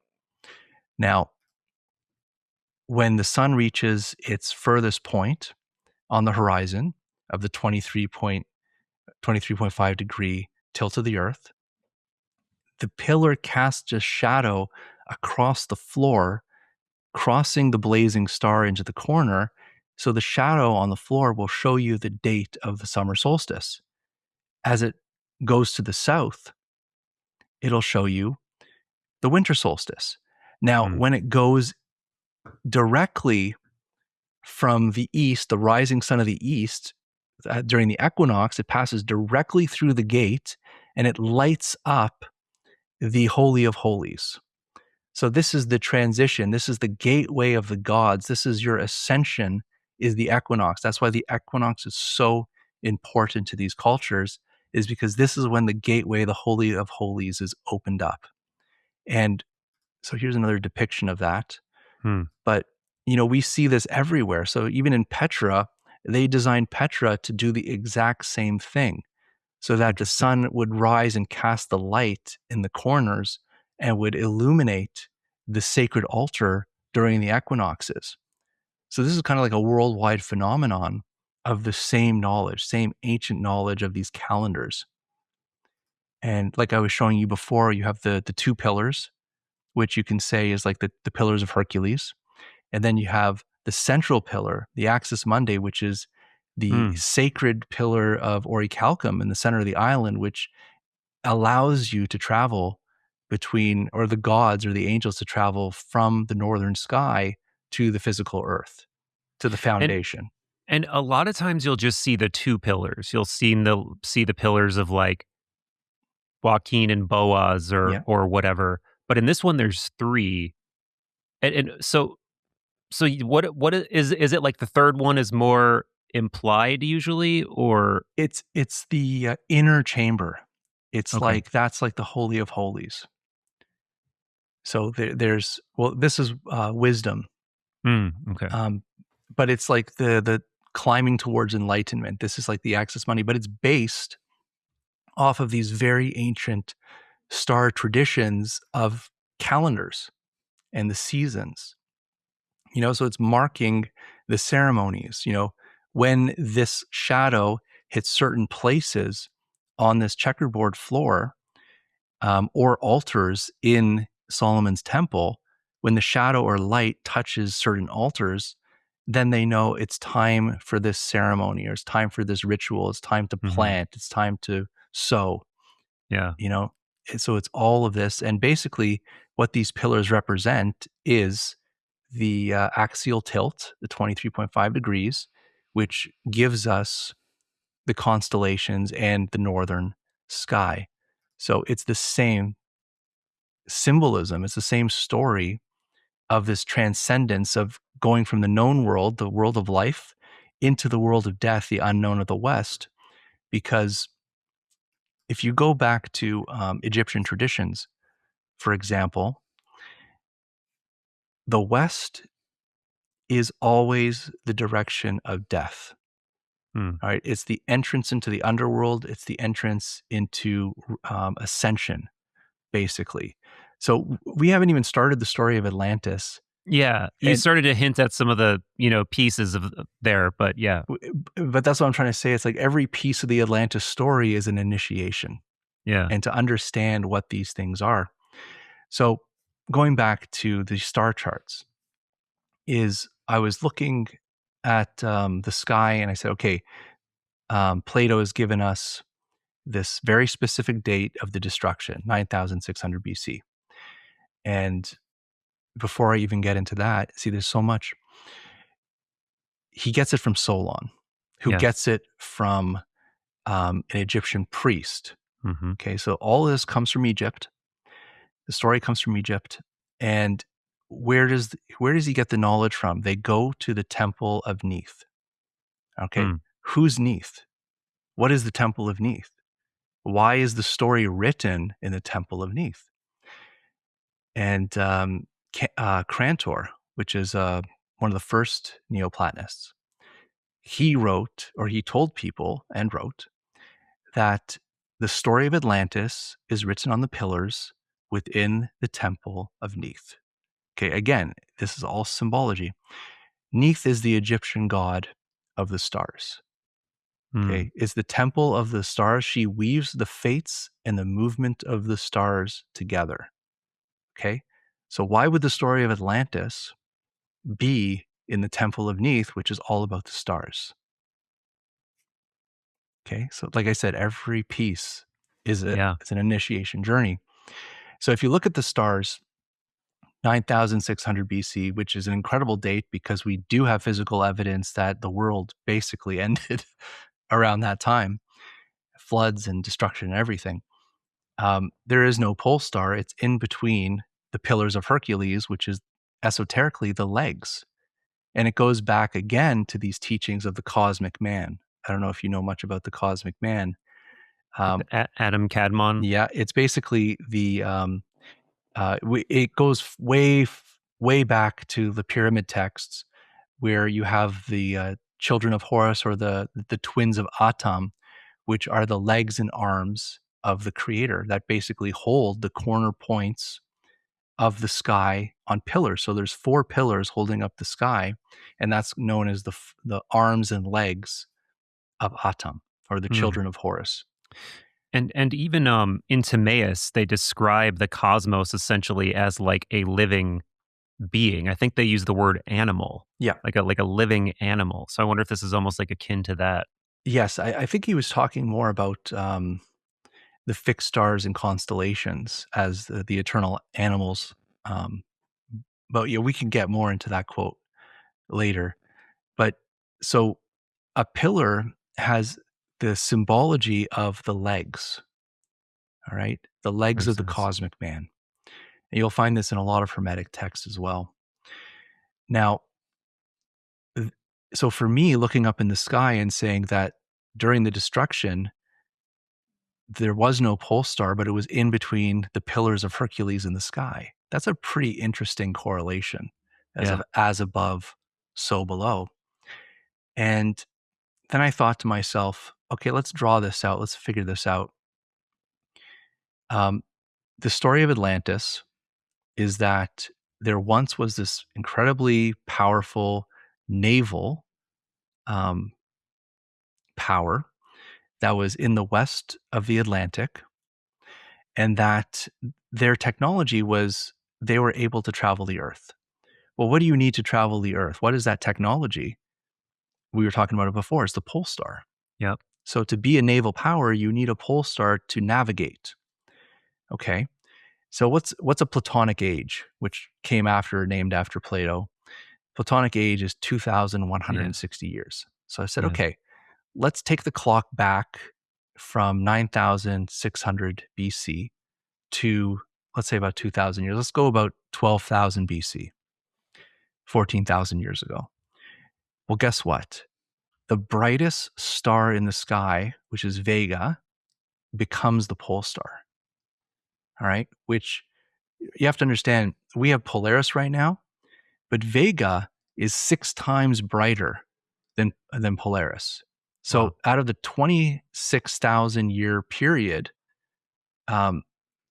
Vega is the brightest star of our entire pole stars. So this would have been like a phenomenal point reference in our skies. So, okay, so if you go back to 12,000 BC, it's almost like Atlantis, with the mythical city on Earth, is literally a mirror of the heavens. So you have this island, this perfect star, in which the entire cosmos turns around it as if turned on a lathe. All right, so this is a powerful image if someone who marked the stars in the past. So what the story says is that these demigods, they lose their divine bloodline for intermixing with humans too much.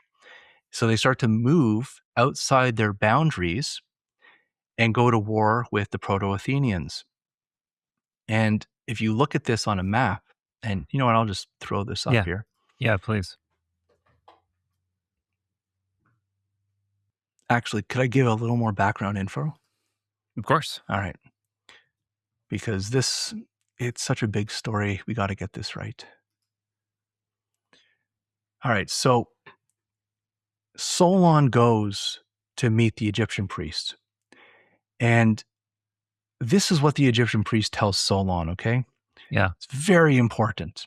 He says, For what is also told to you in parts that once Phaeton, son of Helios, yoked his father's chariot, and through his not being able to drive it along his father's path, burned up what was on earth, and himself perished when he was struck by a thunderbolt. And then he says, this has a figure of a story, but the truth is a shifting of the bodies that move around the earth and along the heavens, and the destruction that comes about the earth by a great deal of fire at long stretches of time. Now, here's another translation. The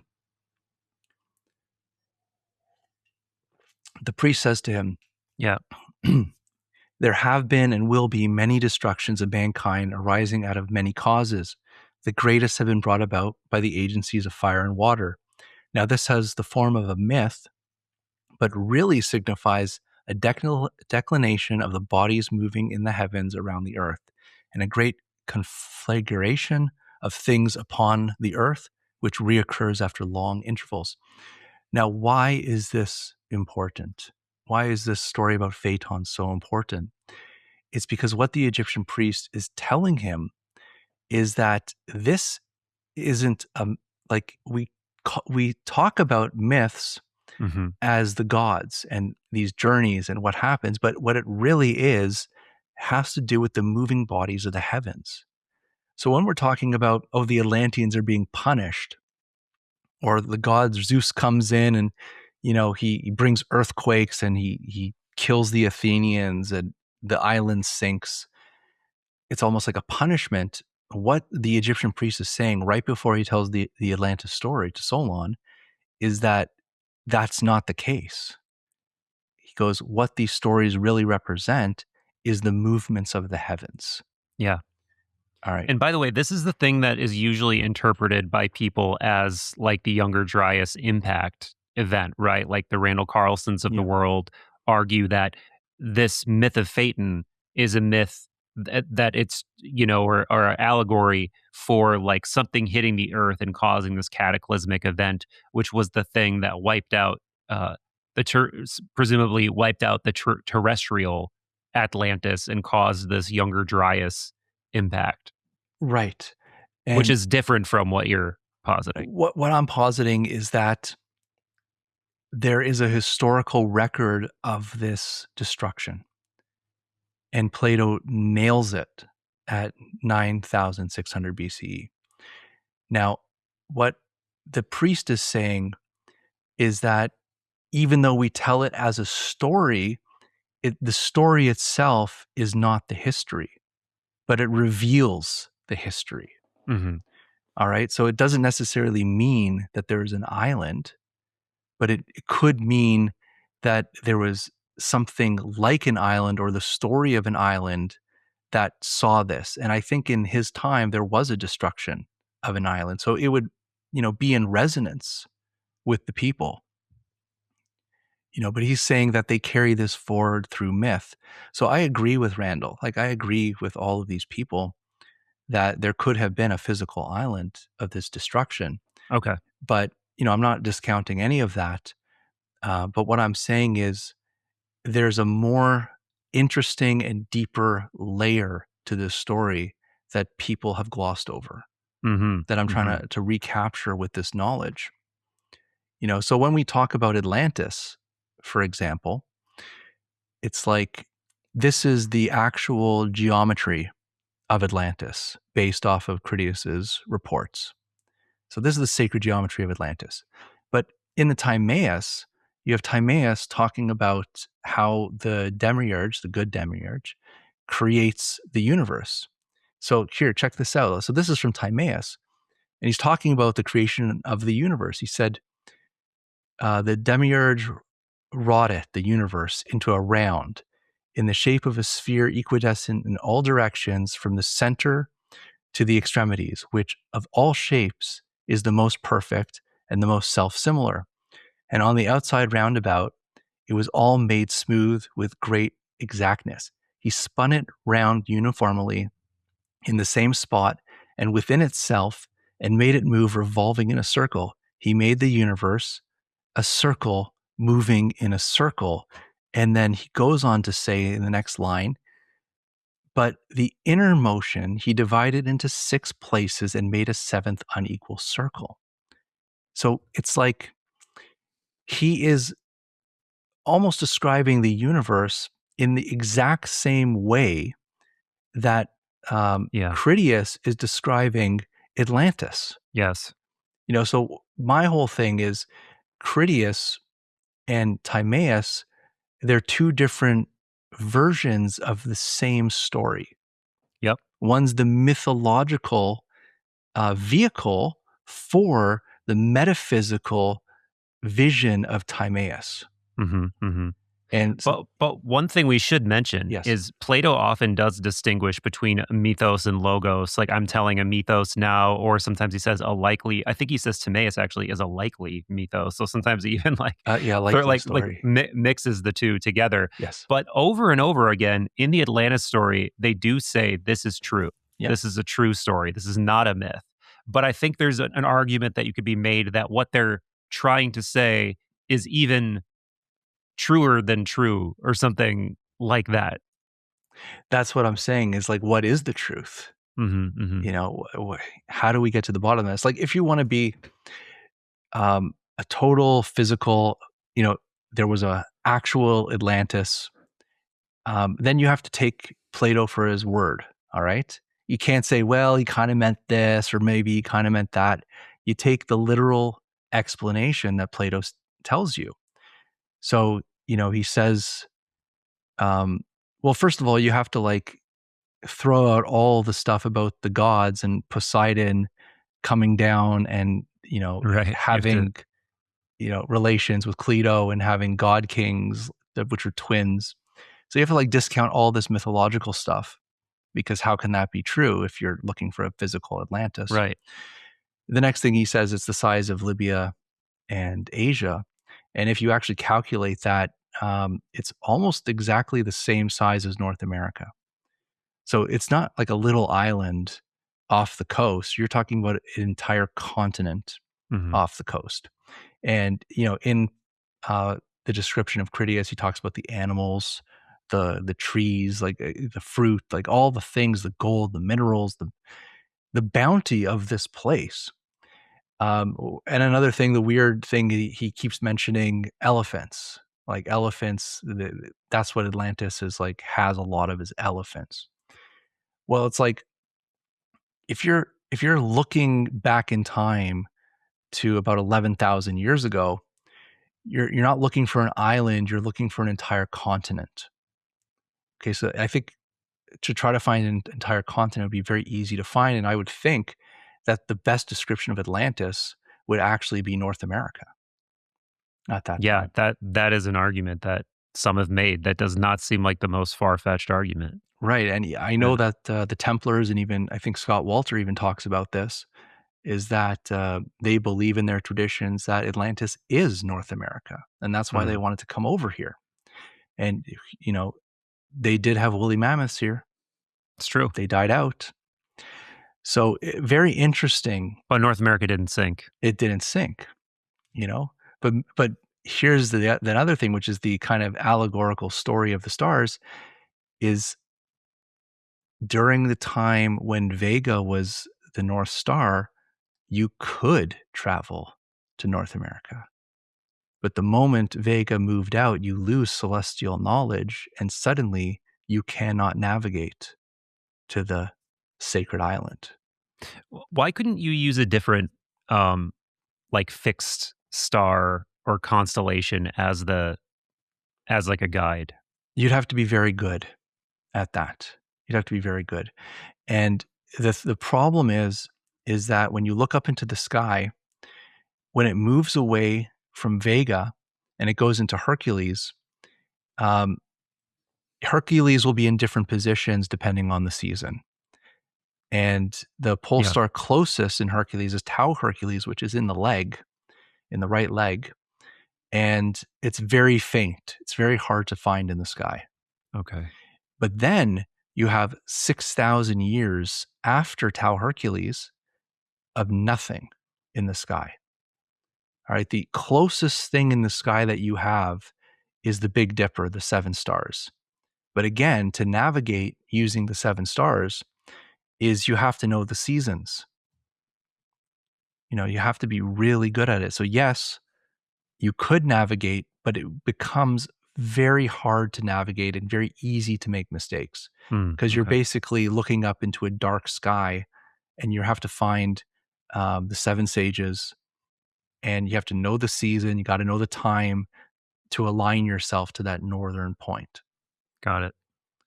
So remember, in my deconstruction, it's all about this fixed point in the sky, this Vega point, where all these things align in harmony and everything becomes possible when this is the pole star. And then you have the destruction, like the flood, um, which is in our historical record, just like the Younger Dryas. And then you have all this time of nothing in the sky until Draco comes.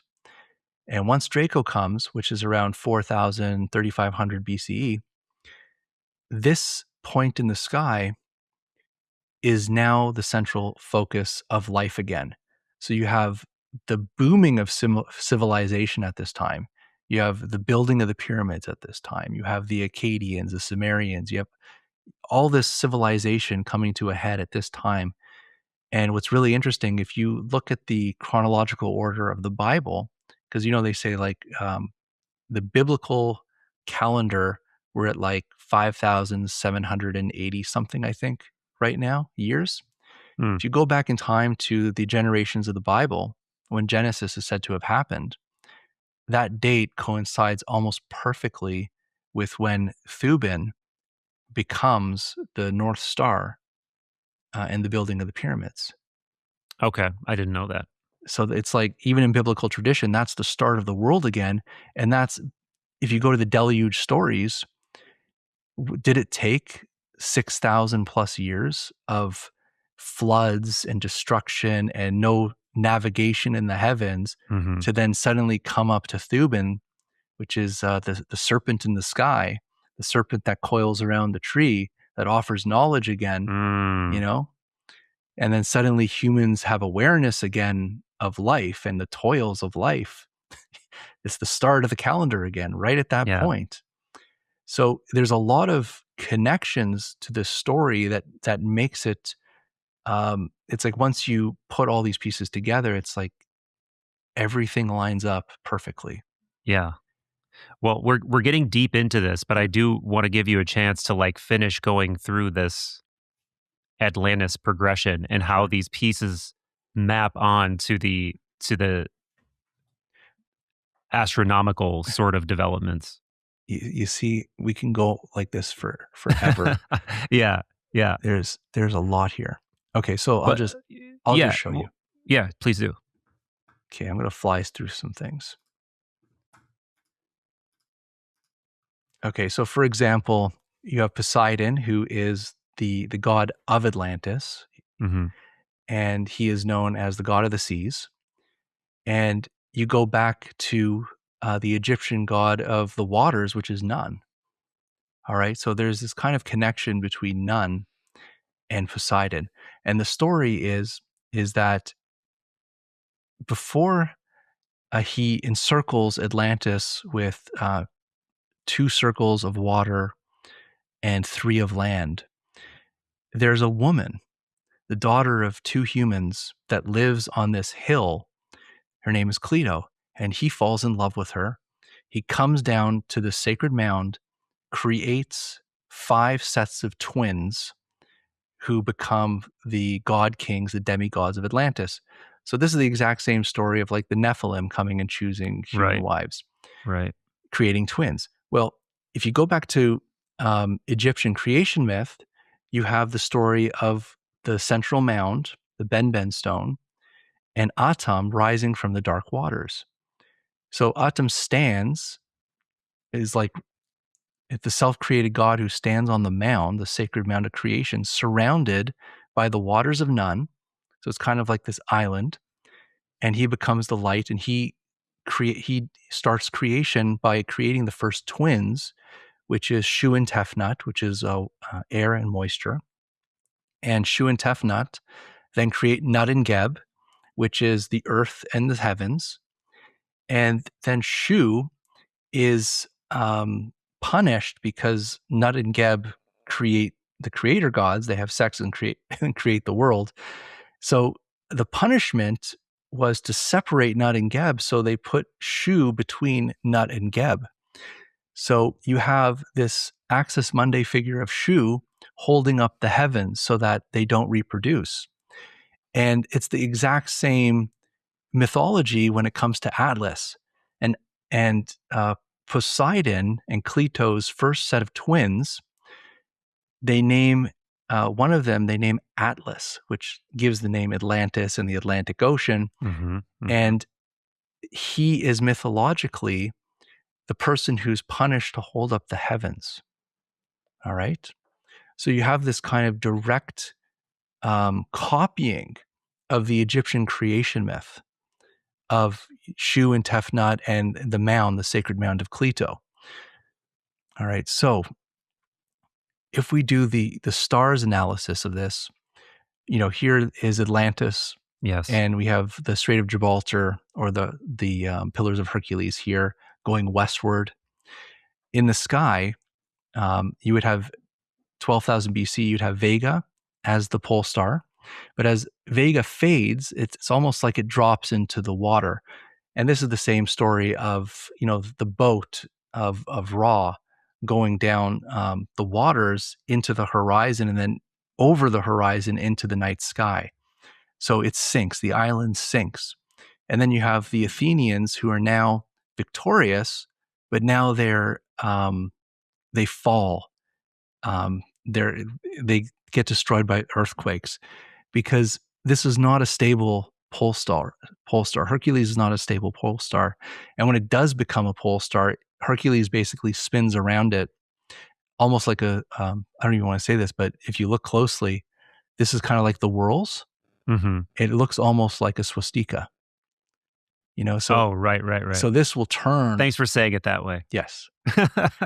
And it'll turn like that. It's not a stable thing. So it literally looks like at this time period, it'll look like Hercules is spinning around the pole, like falling into the ground. Yeah. So let me see here. So in the 12th labor of Hercules, Atlas, who holds up the vault of heaven, he tries to trick Hercules into taking the vault of heaven and holding it so he could be relieved. And then Hercules will be stuck by holding up the heavens. This is a perfect analogy of the shifting or the procession of from one pole star to the next. So, you can put it like this. He's like, he's Atlas, he's Vega, he was the pole star. And in his labor, he's trying to pass the vault of heaven to Hercules to become the next pillar in this tradition. So if you go back to 12,000 BC and Vega is the North Star, if you plotted Lyra, the stars of Lyra around Vega, you would get these literally perfect circles around this pole star. Yes. So even if you do a 1-to-1 with Atlantis, it's very similar. Wow. So the whole point is this concept, the Hermetic concept, as above, so below. So during this time period, if you were a navigator on the seas in the Atlantic Ocean, you would look up and this is what you would see. I mean, you would see this over time, but if you would chart the stars, all the stars would be turned on a lathe perfectly around Vega. Mm. Yep. And by the way, there's essentially an identical statement to as above, so below in Timaeus. It's basically the exact same principle. He talks about the circuits of the heavens being reflected in the circuits of the human mind, essentially. And he over and over again, they talk about how these things are mirrored in the upper and the lower. Exactly. Yeah. So again, it's like we have to look at the Timaeus and how he sets up the creation and the reflection of the universe and the world soul and the turning of circle of the same and circle of the different. You have to take it and then take all that information and apply it to the story of Atlantis. Yeah. So here is the northern sky. And so what we were talking about before is, during this time of Atlantis, let's say, Vega would be the central island in the sky, and then it would fall into the ocean. Okay, so it goes on this arc. So it falls from this arc, it goes under the ocean, and then you have Hercules standing on top. So you see this line here? Mm-hmm. It's like now Lyra is under the ocean, the celestial ocean. And now Hercules or the Athenians, they're victorious, but they don't last long. They get swallowed by the earth as well. And then from here, the age of Cancer, which is the age of water and floods and transformation. It's very interesting. These things all line up. Nothing. See how there's like nothing here until Thuban. The only star in the northern sky would be the pointer star in the Big Dipper to find this point. So if you go to where we are today, which is Polaris, the second brightest star in the northern sky, you can see that it's almost polar opposite of Vega. So it's almost like the night sky, the northern sky, is divided by these two polarities, these two twin stars of Vega and Polaris. So we have these two 12,000-ish cycles that go from one twin, the age of Polaris, to the next twin, Vega. Now, what you're looking at here is the basis of almost all star myths. You have Draco in the middle, which is the serpent or the dragon. This is the north ecliptic pole. So Draco basically spins around the axis mundi of the world always. It's the serpent coiled around the tree. Lyra and Vega, this brightest star in the sky, is the golden apple. This is the apple of immortality that the serpent guards on the tree, because this gives you immortal life, going back to the stories of the imperishable stars and the pharaohs trying to get to immortality in this area of space. Then you have Hercules, who you can't really see the top of him, but he's in a battle stance fighting. He's got his club up. He's basically fighting the dragon or Draco. So this is like the labors of Hercules. You have Hercules fighting Layne. Here's the golden apple of immortality. It's the story of Atlantis. And then suddenly the flood, the destruction comes right around here. They basically fall into the ocean, fall into the earth. And then the ark goes through the dark waters and then finally lands on solid land to restart creation when there's a new pole star, a new guiding light in the world. And so this is like the archetype of one of the greatest solar and stellar northern myths. Like, even if you think of, there's so many myths like this. If you go to Greek myth, Orpheus. Mm-hmm. Okay, so the Orphean myth, his wife, you may have to help me with this. Oh, yeah. What is her name? Eurydice. Yeah. Eurydice. Eurydice. I've heard it said. Yes. Yeah. So the story of Orpheus and Eurydice, they get married, right?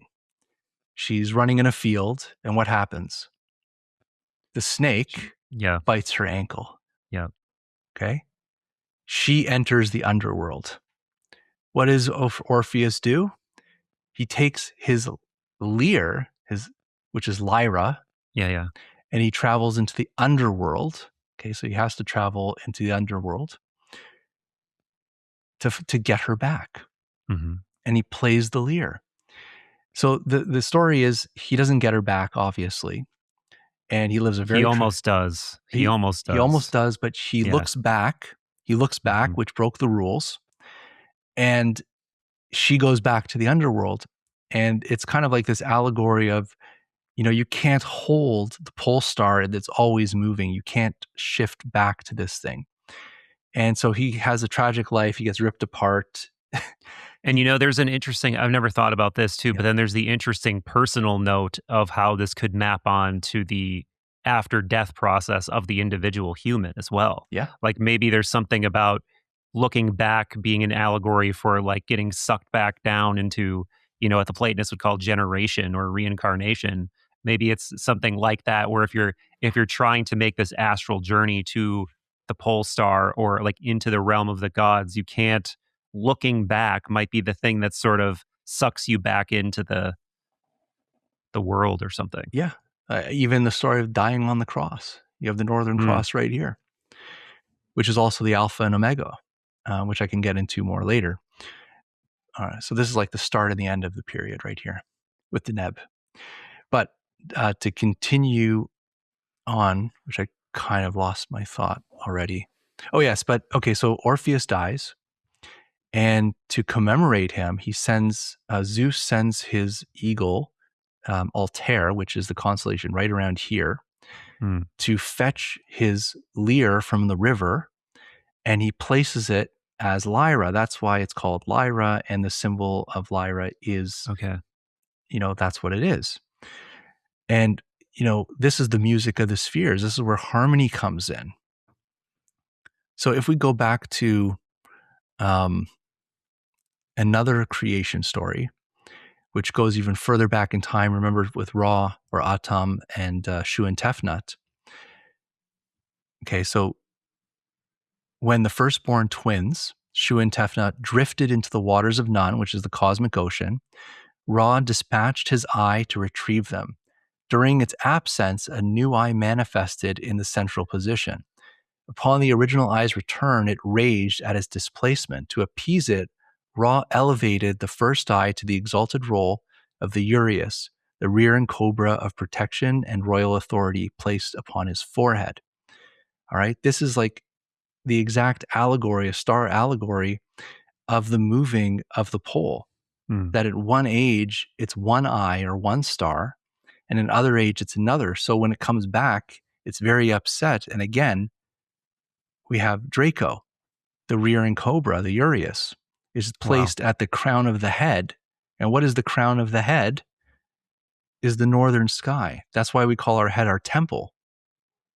This is the temple of the northern sky. And that's why they have the Urius coming out of the forehead. These are all symbols of northern sky. Whoa. So you're talking about like on the Egyptian images and such when they have like the snake coming out of the. Yes, it comes from Okay. this story. Wow. That's what the story is talking about. That the eye of Ra becomes the Urius because it drifted and another star took its place. Another star took its place in the heavens. And some of the pharaohs and stuff wear that, right? Don't they Yeah. wear the? Yeah.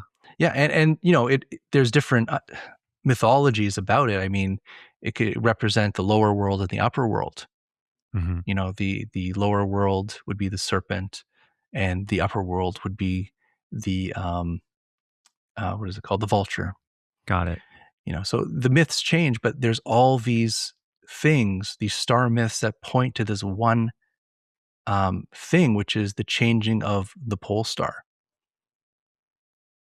Um, We should, what bow, if any, yeah. can we wrap on this, my friend? Because there's just like, There's just so much. yeah, there's so much, and we should definitely do a part two. Okay. Let me think. So I think Yeah. I'll start by kind of summarizing Sure. a few things. Because So I'll just say that this is why I had to write a book. right, yeah, It's yeah. like I had to kind of put it in this chronological order, going through every step of the Atlantis story. Because, just to hear the Atlantis story and say, oh, it's an island that's sunk and it's in the Atlantic and therefore it's a real place. But you have to break down the story of Poseidon. You have to break down the story of Atlas. Who is Atlas? You have to break down the story of Timaeus and the world soul and the different circles of the universe.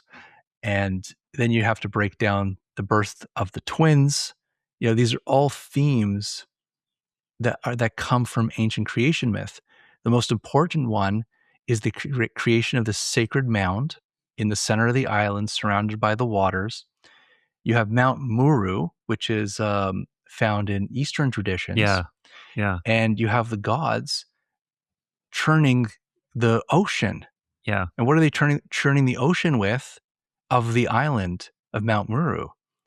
Remember, it's the same symbolism. It's an island in the middle of a cosmic sea, and they're turning it with a giant serpent.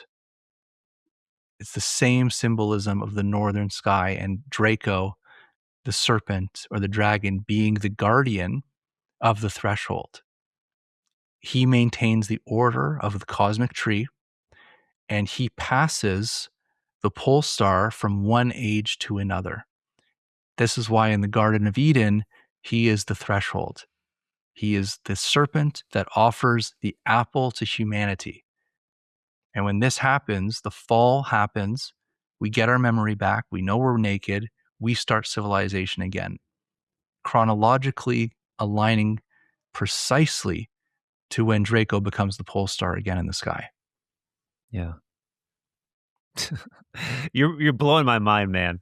Seriously, like this, I love discovering people like you who are doing this novel, brain melting work, and there's just something in me that knows you are on the right track with this stuff, or you at least have a very important piece of the puzzle that I'm not hearing discussed very often at all.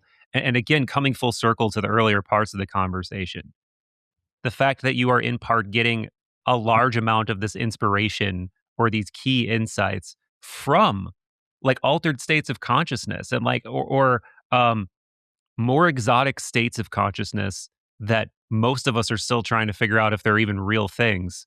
And yet meanwhile, like you're coming out with these jewels, man. Like you're just uncovering or rediscovering all of these super important treasures. And I'm reminded of, I don't remember what it's from. It might be from one of the Hermetic texts that talk about how like the true wisdom is never really gone. Like it may be forgotten, it may be suppressed, but it's always there, and there's always ways to uncover it. And I think you're doing that, man. I think Thank you're you. doing it. So thank you for doing it. No, it's a pleasure. And like I said, it's like when I met you at Contact in the Desert, for example, it's like I sit with this in this studio. Yeah, I l- can't like same. express or talk about any of these things to anybody because one, it's like you need like so much body of work. There's so much information, so many places that you need to put together to even understand what we're trying to express here. Yeah, So it takes a lot of effort and work to go through this type of information. So I'm very happy to share this with you, share this with people that are interested in this work because we're just pulling that golden thread. That's all we're doing. yeah, man, yeah. And I mean, if you had to give like a final thought on why this is so important, how would you try to language that? I would say that we look at ancient humanity as basically caveman hunter gatherer people. Like Yeah, that is not respectful at all. They, in my personal belief, they had profound knowledge of the stars. They didn't need to write this stuff down. It was their life. They breathed this. The stars, the seasons, the plants, the shamanism, all of this stuff, the altered states. This was the makeup from birth of these people. They didn't need to write this stuff down. They passed it on generation and generation, and they survived. Okay, these are the survivors of a very chaotic world. Like it's incredible that they did survive, and their monuments or what they left to us um, has been passed down to us. It's still here, and it's waiting for us to recognize it. And I think to see what they saw, you have to see the world as they saw, which is the cycles of time, the stars, the seasons, the plants, the animals, and what each occurrence of these times, when do the squirrels gather the nuts? What stars are in the sky when that happens? Like what's the temperature? Like all these things have purpose and meaning that these ancient people had to look for to survive. All right. So that is the most important point of all of this. Like we can debate in circles about the date of the pyramids or how they were built or, why all these things. Yeah. What is Göbekli Tepe? Like we can go in circles and circles, but it's like, I think we're just missing the point here. Well said. The point is a human story of survival, a human knowledge that got us to where we are today. And we need to acknowledge that. So well said, man. We absolutely have to do part 2, and I'm so stoked that we connected. Thanks again.